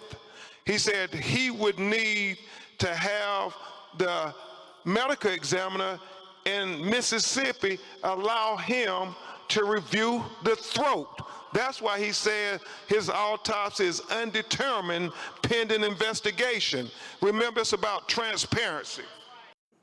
So, folks, so it was very interesting looking at some of the comments from people trying to understand what took place as to why they went to Chicago. Let me help some people out. Nolan Wells was killed in killed in Mississippi. The NAACP National Convention is in Chicago. Emmett Till is from Chicago, was killed in Mississippi. So, again, if you understand the history of the NAACP, they've long been involved in cases like this. So I don't understand why people, and I am totally befuddled about the sheer stupidity of people on threads and Twitter who are complaining about Ben Crump. Oh, we don't like how he talks. He doesn't win cases. It's like they have no idea what the hell happens in these cases. And we reached out to Dr. Mitchell to join us on the show, but he declined because it's an ongoing investigation. And again, we've been covering this. And Robert, again, it's a lot of conversation. People have a lot of conversation, but it is an ongoing investigation. And so what we are continuing to see is trying to get answers as to what the hell happened. And I think that's what's most important in this case, these questions. I spoke with the family of Kendra Johnson recently, who had very similar circumstance of a young black man who ends up dead, and mysteriously nobody knows anything about what has happened to anybody. Everyone gets real quiet. You're dealing with small town politics, small town law enforcement, small town judges, etc. And the families often end up never getting justice or never getting a satisfactory answer. And this is what is so significant right now about not having an operational Department of Justice. There's one thing to see what they're doing with the Epstein files, what they're doing with other investigations, but not having an operational division of civil rights in the Justice Department is perhaps the most tragic part of what's going on with this extreme MAGA agenda, because we normally would have a federal backstop where if local jurisdictions were intransigent, if local officials were recalcitrant, you would have the Department of Justice and the FBI that could step in, as you saw with Cheney and Swerner and Grutter in the 1960s. Now this is going to be very much on the family and on outside organizations to donate, to not only determine what happened with this autopsy, but find out what happened in that crucial first 48 hours to determine how exactly did the messages get deleted off his phone. What pictures or videos are still out there on some cloud or some cell phone that might be dispositive? Where exactly this young boy's throat at? And how is that missing from the body? There are more questions are being raised by the day, and the compulsion of local jurisdictions to simply try to sweep these things under the rug. We've seen time and time again that once you start shining light on this, once you start bringing national attention, you get answers. And the fact that we don't have a Department of Justice or FBI right now that can help us means that we have to depend on ourselves to fight this fight. Rebecca. So, I want to shout out Dr. Roger Mitchell. He is the only Black male chief medical examiner in the country. I'm going to say that again. He is the only Black male chief medical examiner in the country. And because of his scientific knowledge and because of his medical training, he has really pushed the envelope for civil rights and for making sure that Black and brown families, especially Black families, receive answers. That is the very reason why Nolan's body came here to DC, because this is where Dr. Roger Mitchell resides. And I think it's important to say that, because this is another reason why we need more Black people going into that particular profession. I've sat on panels with him where he's gone through the criminal legal system, and he's talked about deaths while people were incarcerated. And oftentimes he went into those prisons and he was able to conduct many of those autopsies to show that there's been systemic issues, especially towards Black people, Black men who are incarcerated and who die in custody. But that said, yes, Robert's right. There's so many questions that are left, even the question about the throat. I heard a medical doctor speak on it earlier, saying that sometimes if you're still doing an investigation, then certain body parts might not go to the second or third or to the subsequent medical examiner examining the body. However, Dr. Roger Mitchell did this examination, I think at least 10 days ago, And we've seen that this autopsy has been released. Mississippi has had it longer. So even if they were keeping the throat longer to continue to pursue additional investigation, why haven't that information been made public? Why hasn't that throat then been shipped to DC for Dr. Mitchell to complete his examination of the body? There's too many questions. And we know, and I know there are different, like I'm an attorney. I know there's many attorneys who are reluctant to provide a conclusion on this, and that's responsible. But I will say this, having my family been in this country for centuries and seeing things like this happen over and over, the ancestors are speaking here. And I don't think that it was just a simple accident in the way in which the initial reports, or within an hour, the sheriff's department saying, oh, there's no foul play found. How can you say that when the body is still barely cold, when there hasn't been public findings from the original autopsy? Derek? Yeah, I'm going to pick up where Rebecca left off. I mean, it was problematic for me as a father of 7, 4 daughters and 3 sons, to hear a sheriff to say there's no foul play here. How is there no foul play? Because if the roles were reversed, Roland, if there was 3 young black men and 1 white boy, 4 went over and 3 came back. Their cell phones would have been confiscated. They would have been interrogated for hours on end. It would have been a thorough investigation from beginning to end. And so this has been problematic from the time the sheriff said there's no foul play. And I get all the other players, the parents of the other 3 boys, they're very strong and political in nature. But what about Nolan Wells' family? I'm going to keep coming back to that. We continue to watch this 2-tier justice system from 1619 to 2026. How many times do we need to say, Roland, enough is enough? And that's the part that from Kadir Skinner, Eric Gardner, Breonna Taylor, the list continues. These families demand justice. And when you continue to have more questions than answers, we're going to get the response that we currently have. Indeed, indeed. Plus, we're going to continue to cover this story, giving you the latest. And again, I need people to understand, there's a lot of conversation around this. We don't have much information. We don't have much information. So our objective is to give you real, credible information. So whatever's the latest, what's new, we'll actually have that for you. Got to go to a break. We come back.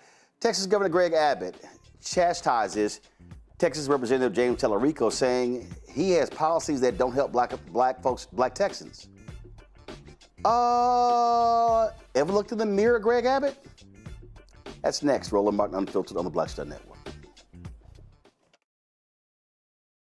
All right, folks, let me tell you about Chapter. Now, if you're on Medicare or about to be, the system is not set up to work for you. Too much fine print, too many plans, and too many people making money off of your confusion. And look, we're used to this. We're no strangers to systems that don't have our best interests at heart.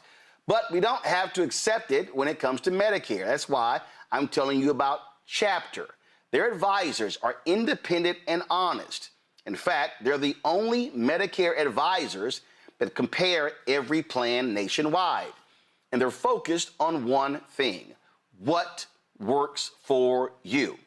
If there's a better plan out there, they'll find it. If you're already in the right one, they'll tell you that too. There are no games. Just last year, people who switched with Chapter saved an average of $1,100. It's 20 minutes and a real person. It's completely free. My parents actually have already called. My mom sent me a text. Folks, give Chapter a call at 724-264-8281, 724-264-8281, and connect with someone you can trust. Folks, these are the kind of services that we need for our audience here at Roland Martin Unfiltered and the Black Star Network. So call Chapter right now, 724-264-8281. This week on The Other Side of Change. Black life, Black death, in a country that was never built for us. We are talking about 18-year-old Nolan Wells, his family's search for answers, and the way that our own trauma is showing up in how we are reacting to the news. Where was Nolan in the 90 minutes between when you're claiming you last saw him and when you actually left the island? Because 90 minutes is a lot of time. So where was he? Tune in on The Other Side of Change, only on the Black Star Network.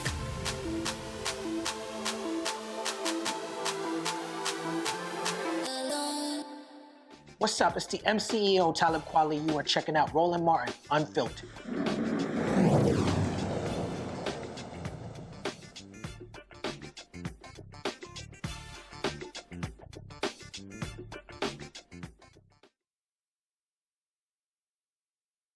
Folks, on Sunday and Monday, Texas State Representative James Tallarico, the Democratic candidate for the United States Senate, held forums in Houston and Dallas speaking to black voters. We streamed the event in Dallas on Monday's show. He, of course, is running against the corrupt Texas Attorney General Ken Paxton. And obviously, black voters are key. Texas has more eligible black voters in the state than any state in the country. Well, Texas Governor Greg Abbott decides to go on Fox News and weigh in on this very issue in terms of Tallarico and black voters. Do you believe the radicalism of Tallarico is getting out there? Has it entered the consciousness of most voters in Texas? Not adequately. The fact of the matter is Tallarico has been on a tour across the state of Texas, lying to Texans about who he is and what his record is. The fact of the matter is, if you just look at the votes that he has cast in the Texas legislature, he is either the or a second most liberal, leftist, progressive in the Texas legislature, advocating all those ideas that you just mentioned there in your comments. The fact is also, you saw him be asked that question about cross-dressing by African Americans. The fact of the matter is, his beliefs about transgender ideology are contrary to where the vast majority of the black community is in Texas and probably across the entire country. Tallarico has a problem with the black community that goes back to the time when there was the divide between Tallarico and Jasmine Crockett. But also that divide is fundamental ideological because the black community doesn't support these transgender ideas. The black community is heavily connected to faith and religion, and they are against all of his ideas about sanctuary city policies and welcoming people from coming across the border illegally. They say, what about our community? We've been here all along. Why are you giving free things away to these people crossing the border illegally? Wow, I didn't realize that Greg Abbott cares so much about black people. That's interesting because considering black people in Texas despise Greg Abbott and his policies. Now, he referenced the question being asked about transgender at the town hall. It wasn't black voters that asked the question. It was a black woman that asked the question who happens to be a Republican. Yeah, she actually was outed later on as to who she is. And so again, here he is running his mouth on this. Well, Congressman Christian Menifee of Houston decided to weigh in on this.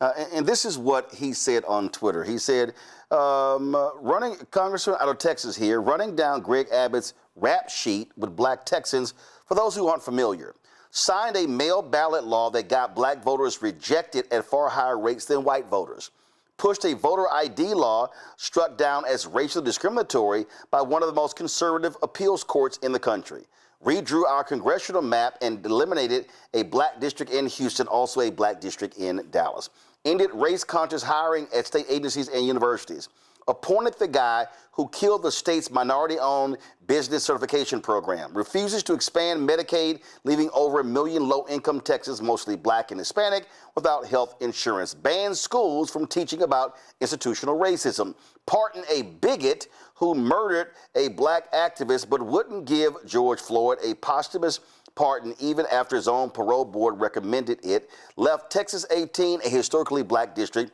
without a voice in Congress for nearly a year, sued by the NAACP over voting restrictions again and again.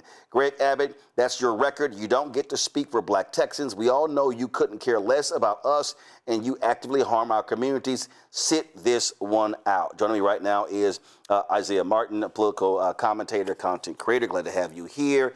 Let me also remind people that the Biden administration the Department of HUD was set to sue Texas because they actually held back $1 billion from Harris County and said that hurt low-income communities. Isaiah, you're there in Houston. You ran for Congress. I'm born and raised in Houston. Greg Abbott, who also was pissed off with a black mayor in Houston and Sylvester Turner, a Hispanic woman county judge, Lena Hidalgo, and so they purposely targeted Harris County, withheld resources, and those sort of different things. So Greg Abbott don't give a damn about black Texans. Absolutely not. And I just think that it's absolutely hilarious for him to position himself as any type of authority on this issue whatsoever, because everywhere I go, black Texans and just Texans in general, whenever I visit Houston, say that they're sick of these price increases as a result of the tariffs that Trump has put on everything. They're sick of the fact that we're fighting a dumb war because Trump went and got us into it. Now, ultimately, Greg Abbott has his hand in all of these things because he's supported candidates that are rubber stamps on all of these policies and has been absolutely a disaster. So, look, I think that Texans across of all sides of the spectrum see that Greg Abbott is certainly not one to be able to comment on any of that stuff because he's supported people that have made this economy worse, and he himself is pushing policies that makes this economy a lot worse for everybody. Greg Abbott also supported a corrupt attorney general who his own Republicans wanted to impeach. That's right. I mean, you know how bad you got to be to get impeached by your own party in Texas? I mean, Texas has some of the most extreme Republicans known to man, and if they are trying to impeach someone like Ken Paxton, I think that speaks a lot about what kind of person he is. Talk about what Tellerico has to do. First of all, a poll came out showing that he's performing better among African Americans than Beto O'Rourke was at this time, then Congressman, and then Congressman Colin Allred. And so as anybody who understands when you run, especially statewide, there's a build up to how you begin to reach out. He announced he's going to be investing some $25 million in African-American turnout in different ways. And so how would you assess thus far this black outreach? You know, look, I think that he has done, he's working to expand his coalition. When I talk to my friends, I think that they sound very clear that they don't want to put someone on in the Senate that's going to rubber stamp another Clarence Thomas getting on the court.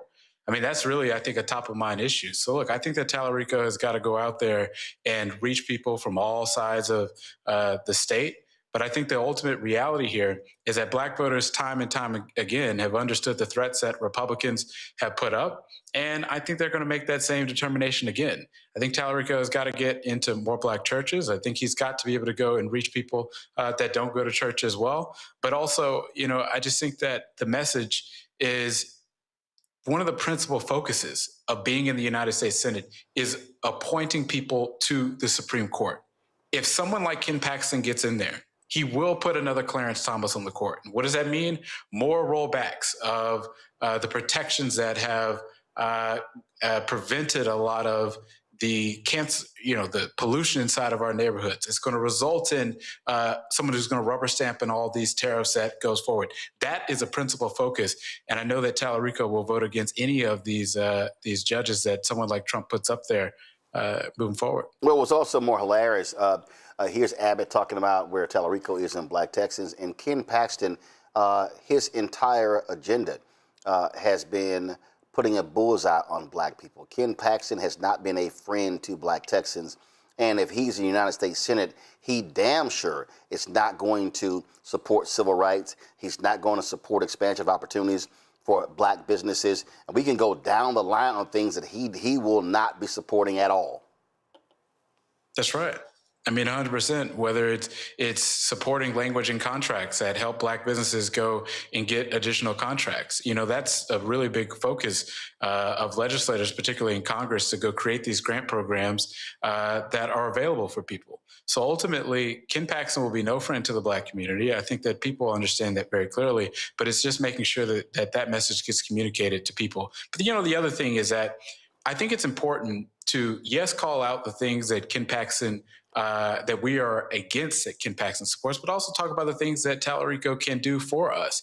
Tallarico will be a vote to go and expand the Affordable Care Act, which is going to reduce prices for us folks at home, because we already know that health insurance premiums are up by more than 26% this year. We know that Tallarico will be a vote against these ridiculous tariffs that are raising costs at the grocery store for business owners and everything else. That's something that is going to go and save people money directly. So I think it's important to talk about, yes, why we don't like Ken Paxton, but voting for Tallarico is also going to put more money in your pocket by supporting policies that's going to do that for affordability.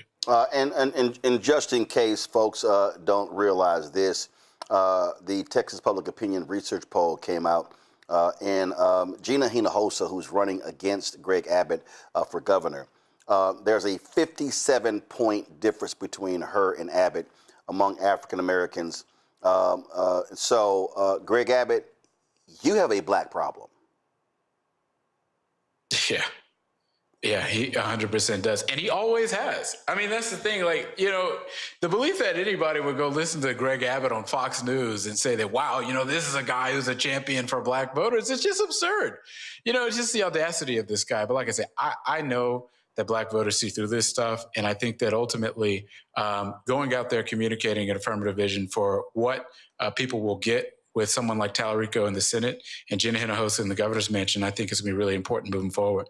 One of the things that I have tried to also make clear to people is that, and listen, the primary was in March. There are a lot of folks who supported Congressman Jasmine Crockett.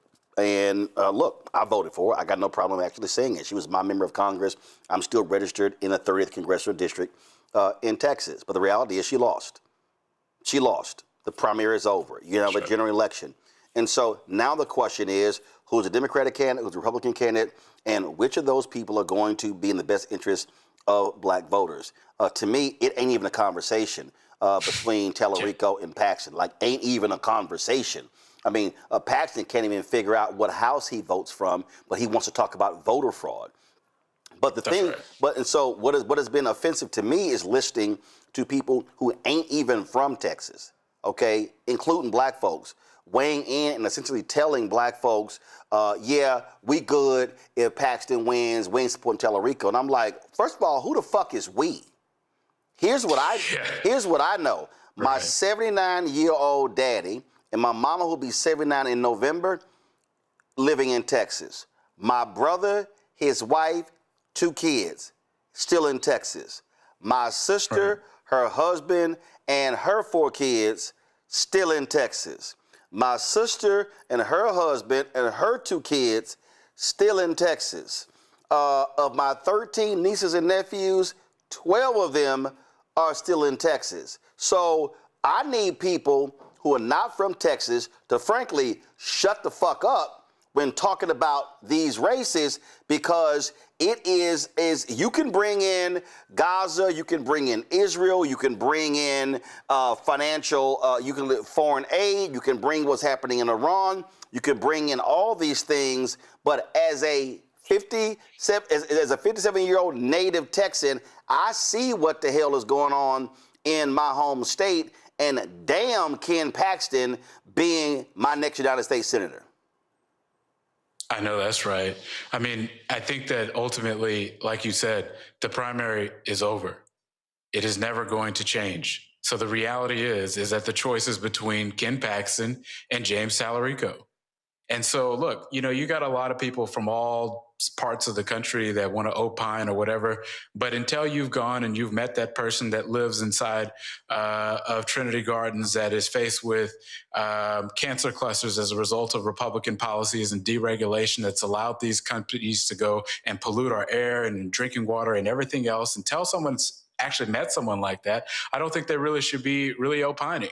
And the reality is, putting someone like Ken Paxton is going to endanger the lives of everybody that lives in Texas. It's really just that simple. And I'll tell you what, putting another Clarence Thomas on the court for literally 40 more years is going to be quite literally the most disastrous thing that anybody could have ever imagined. So look, it's a binary choice. You've got between James Tallarico or Ken Paxton. I think that the person that's going to be a vote against tariffs, a vote against the next Clarence Thomas, a vote to make sure that we can expand the Affordable Care Act to go and make sure that health care is given to everybody, a vote to make sure that we protect Social Security and expand it instead of trying to constantly take it away. That is exponentially better than someone who's going to vote to send trillions of more tax dollars to the richest people on earth, vote to go and send us into more war that's going to cost the American taxpayer more and more money, and someone who's absolutely going to go forward and continue the rampage against Black-owned businesses, American businesses in general. I think that's a no-brainer, and we cannot allow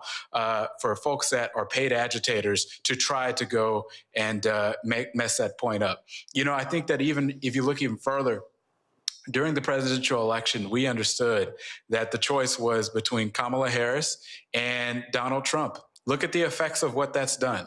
A vote for sitting on the sidelines has resulted in more price raises, that's resulted in a destruction of the American economy, and has absolutely pushed our allies further and further away. That choice is now upon Texas voters. You cannot allow for disagreements in a primary to change whether or not you're going to vote for someone who agrees with you on 95% of the issues. James Tallarico is the obvious choice to me to go to the United States Senate, and I think that Texans have to go and vote accordingly in November. Go to my pound. Derek, you first. Yeah, listen, Isaiah, I certainly agree with you and my dear brother. But my question is this, right? Because Texas could be very pivotal when you think about Tallarico winning, and that one Senate seat can influence and impact the entire United States. What can we do in the other southern states? Because we have our fight over here in Georgia trying to get Ossoff to reelected. What can we do to collaborate between Texas, Georgia, Louisiana, Gary Chambers doing his thing? I think there's strength if we collaborate along these 11 southern states.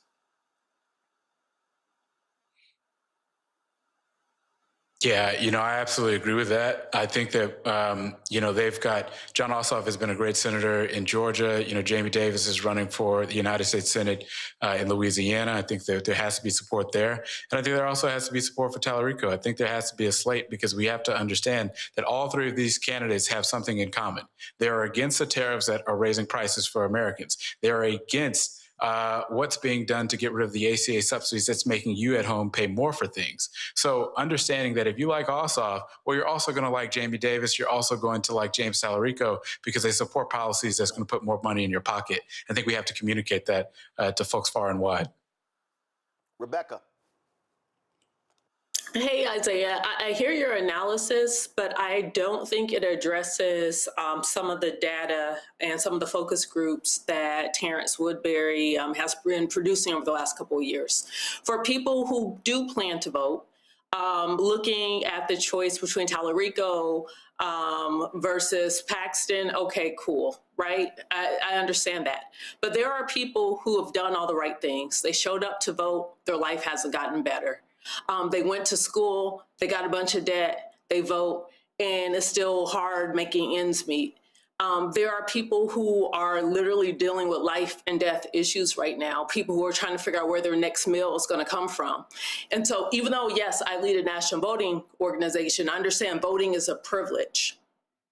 It's a privilege when you're going into the ballot box, that's what you're thinking about, versus there are people who are dealing with major life issues and voting doesn't make their top 10. So for those people, what is the messaging for those people for why they should still participate in a system that hasn't been delivering for them? Well, first and foremost, I would say that without voting, we never would have gotten the Affordable Care Act across the finish line. And I know about a time in which people were kicked off of their health insurance if they had a pre-existing condition. At one point, pregnancy was considered a pre-existing condition. So many people were not able to get health care, but because people organized and because people voted, President Obama was able to get into office and to push that across the finish line. That is a direct change that happened as a result of that. So many Black-owned businesses can tell you about a time in which they could not get as much direct investment from the federal government. Records amount of federal funding flowed to the pockets of Black-owned businesses as a result of the policies enacted by President Biden and the previous administration. So look, I think that ultimately what we have to talk about is what people get in return for their vote, because I do believe that voting is transactional. I think that an understanding and a recognition that the status quo is not working is very important. But then talk about what comes next. I personally believe that the agenda should be affordable, universal health care for every single person in this country, universal child care for every single person in this country, going forward and getting rid of these universal broad-based tariffs. Those are three things that can go and reduce prices for Americans. And I believe that the Democratic Party runs on those things. Those are things that can absolutely be accomplished.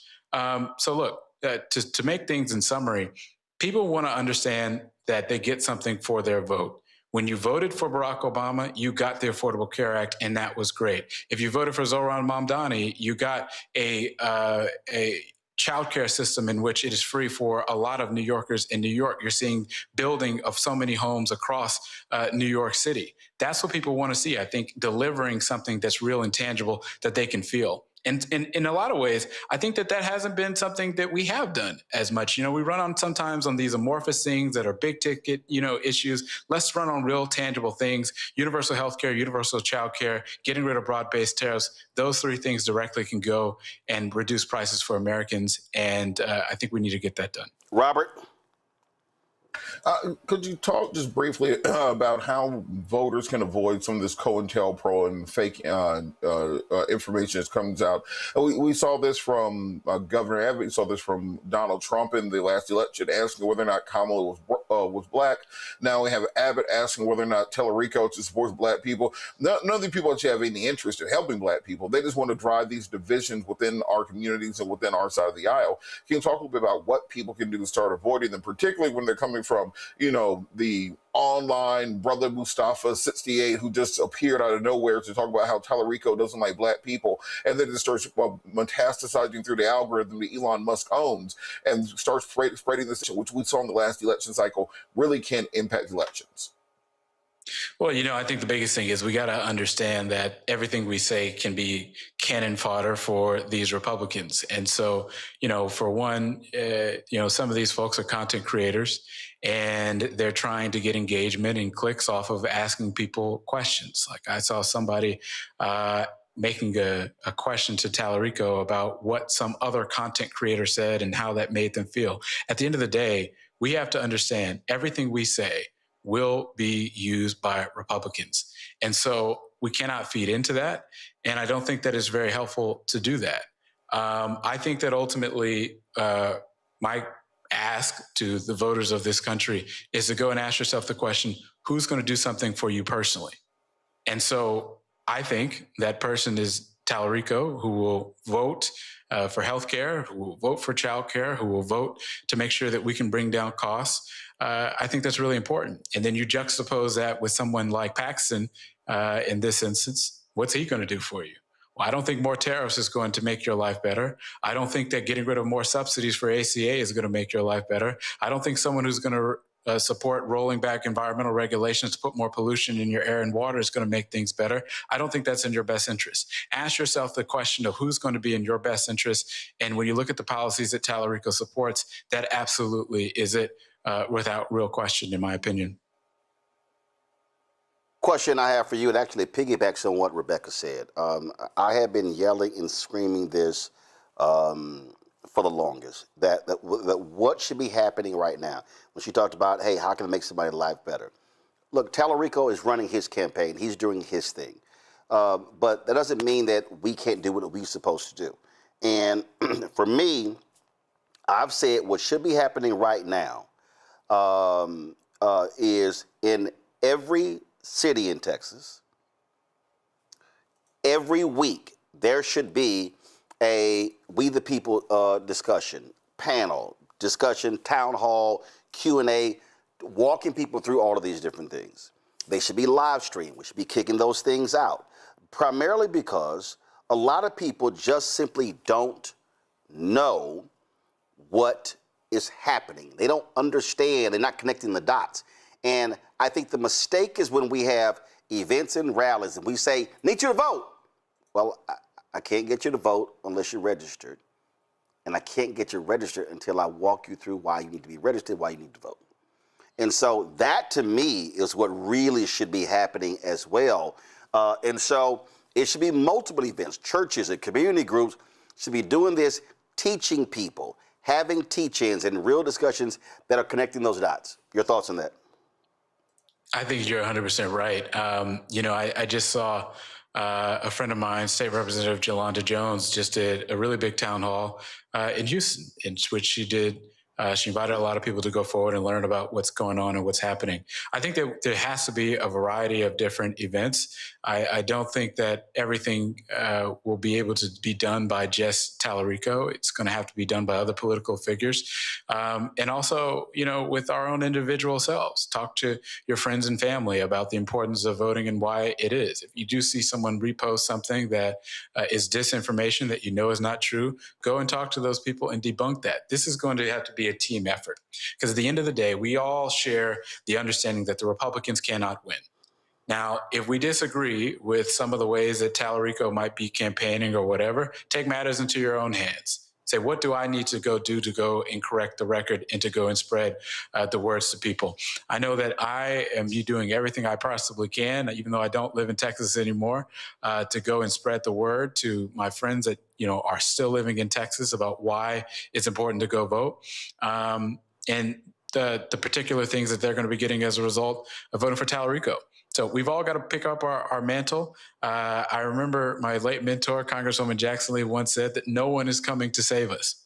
We are the ones that are the cavalry. And so we have to pick up that mantle ourselves and go and do everything in our can to go forward and spread the word to as many people as possible. You talked about folks. So what? You left Texas? Where you go?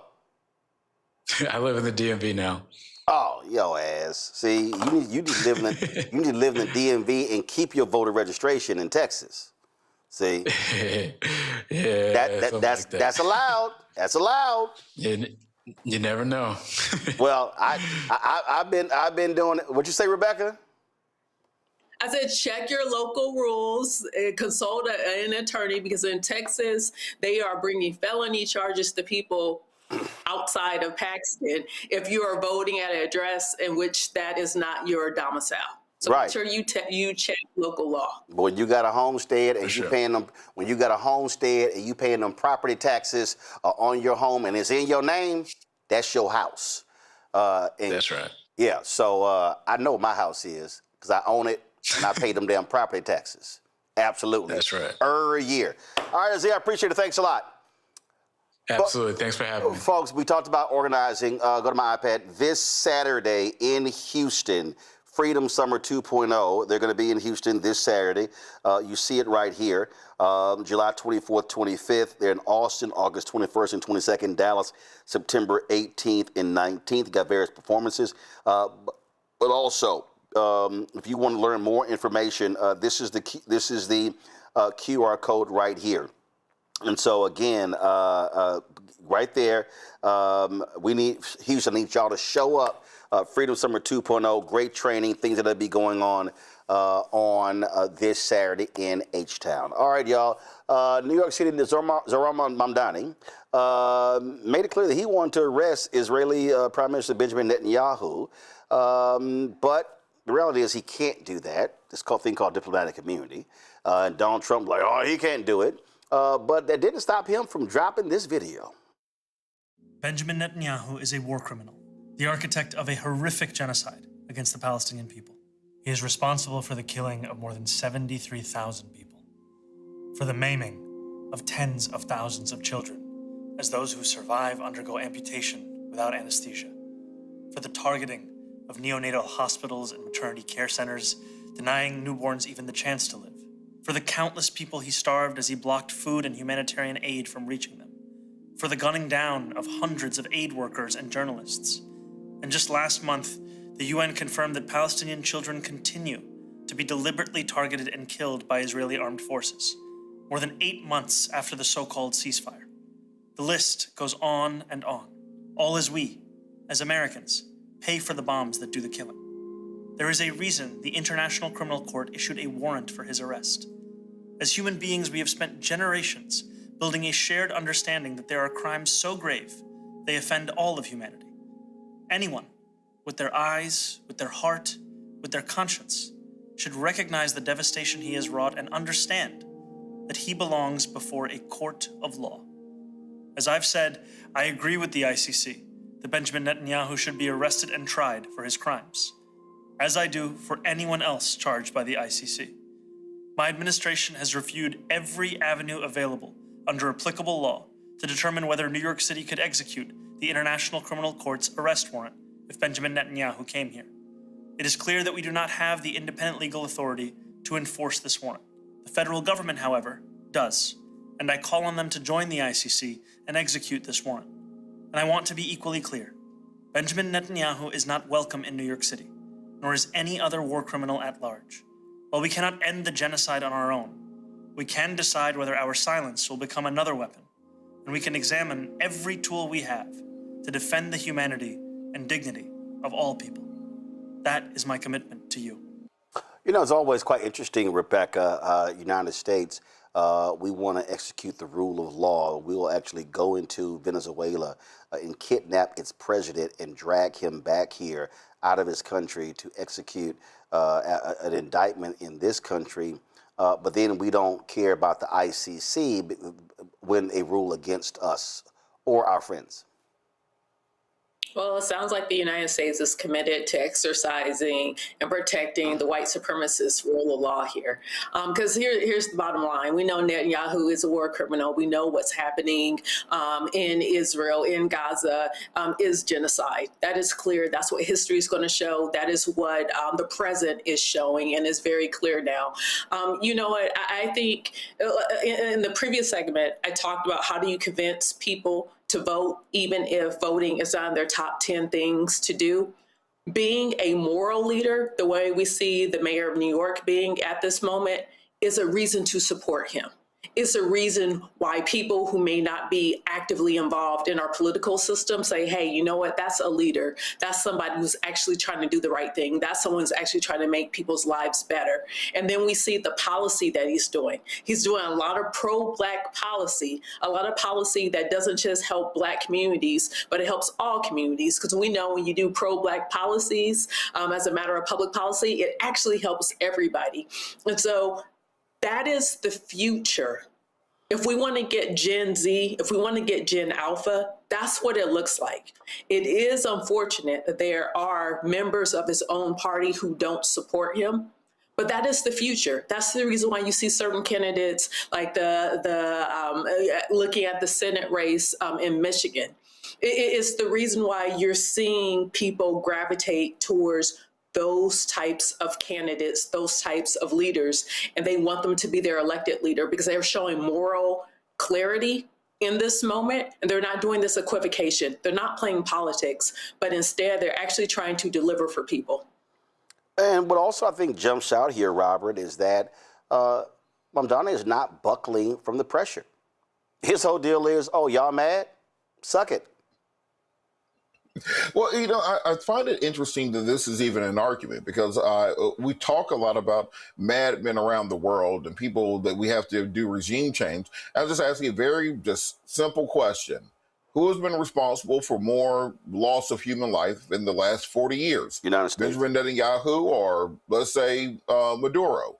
Benjamin Netanyahu or, Gaddafi? Benjamin Netanyahu? You can go down the list. If you just go number by number, he has been perhaps one of the top 5 or 10 people that has led in the deaths of human beings over the course of his time in power over the last 40 years. So on this issue of whether or not he should be tried as a war criminal and be arrested in the United States of America, I find it ridiculous that we have quote unquote Christian conservatives who talk about the sanctity of life all the time, who talk about the importance of godly principles, being the ones lining up to support someone who has killed more women and children and civilians than perhaps anyone in the modern era.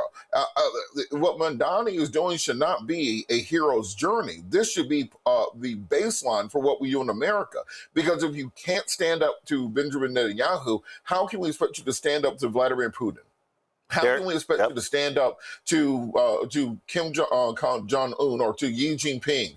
How exactly can we expect you to do anything outside of your enlightened self-interest if you won't stand with the Netanyahu? Derek? You know, the timing of this video is perfect, Roland. I mean, you think about it. I mean, all of his candidates that he endorsed up in New York, they all won. Those other candidates in other primaries across the United States, over in Colorado, that's following him, they won. I mean, the young lady, she was 29 years of age. She beat someone that's been in Congress for 30 years, right? These are the kind of leaders that we're looking for right now. The mayor is very clear. He's saying at a time when over 100 Democrats voted to support a bill to give Israel more money. Meanwhile, we need our children, 644,000 of our children in Georgia need SNAP benefits. We have those veterans that are looking for care. And so Mamdani is saying we no longer want the status quo. We're challenging the Democratic establishment. We're saying that although I know I can't do this, as he articulated in his video, he said, I'm going to put this video out there so that way you all who should be doing something in Washington, D.C., y'all should be doing this. And that's going to force that 18 to 35-year-old group more pressure to the 435, especially Democrats up in Washington, D.C. Folks, and remember, and don't forget, you can tune in tomorrow where Mayor Mamdani will be right here on Roland Martin Unfiltered on the Black Star Network. All right, folks, that is it for us today. Let me thank my panel. I appreciate it. Rebecca, Robert, and Derek, thanks for joining us so much. All right, folks, that is it for us. If you want to support the work that we do me a favor. Actually, before we go, just here, Harriet Tubman Museum, go to my iPad.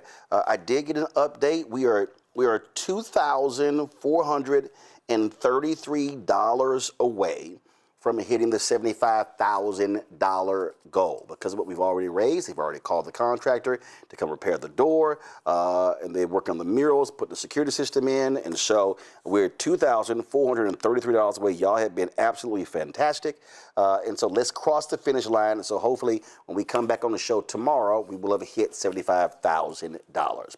Folks, we want to support Roland Martin Unfiltered. Join our Bring the Funk fan club. Our goal is to have 20,000 of our fans contributing on average $50 each a year. That's $4.19 a month, 13 cents a day. That supports this show plus all the new shows that we have. Tomorrow I'm going to be announcing a new show that we'll be launching in the first week of August. If you want to support us via Cash App, use a Stripe QR code. You see it right here on the screen. Also, that's for credit cards as well. Checks and money order. Make it payable to Roland Martin Unfiltered, P.O. Box 57196, Washington, D.C., 20037-0196. PayPal's R. Martin Unfiltered, Venmo RM Unfiltered, Zelle, Roland at RolandSMartin.com, Roland at RolandMartinUnfiltered.com. Download the Black Star Network app, Apple phone, Android phone, Apple TV, Android TV, Roku, Amazon Fire TV, Samsung Smart TV, and Roku. Also, of course, if you want to get our Roland Martin Unfiltered swag, go to shopblackstarnetwork.com, shopblackstarnetwork.com. You can also get our America at 250 shirts. We got some fantastic shirts. We're actually making a design change, but this is just one of them right here. You're utilizing the quote here of Bob Moses right here. We're not here to bring politics to our morality, but to bring morality to our politics. And so we've got other shirts, Harry Belafonte, Paul Robeson, and others. And so we want you to be sure to check that out. ShopBlackStarNetwork.com. Also support our Black-owned products that are available right here on our marketplace. Every product that you see right here, these are Black-owned companies.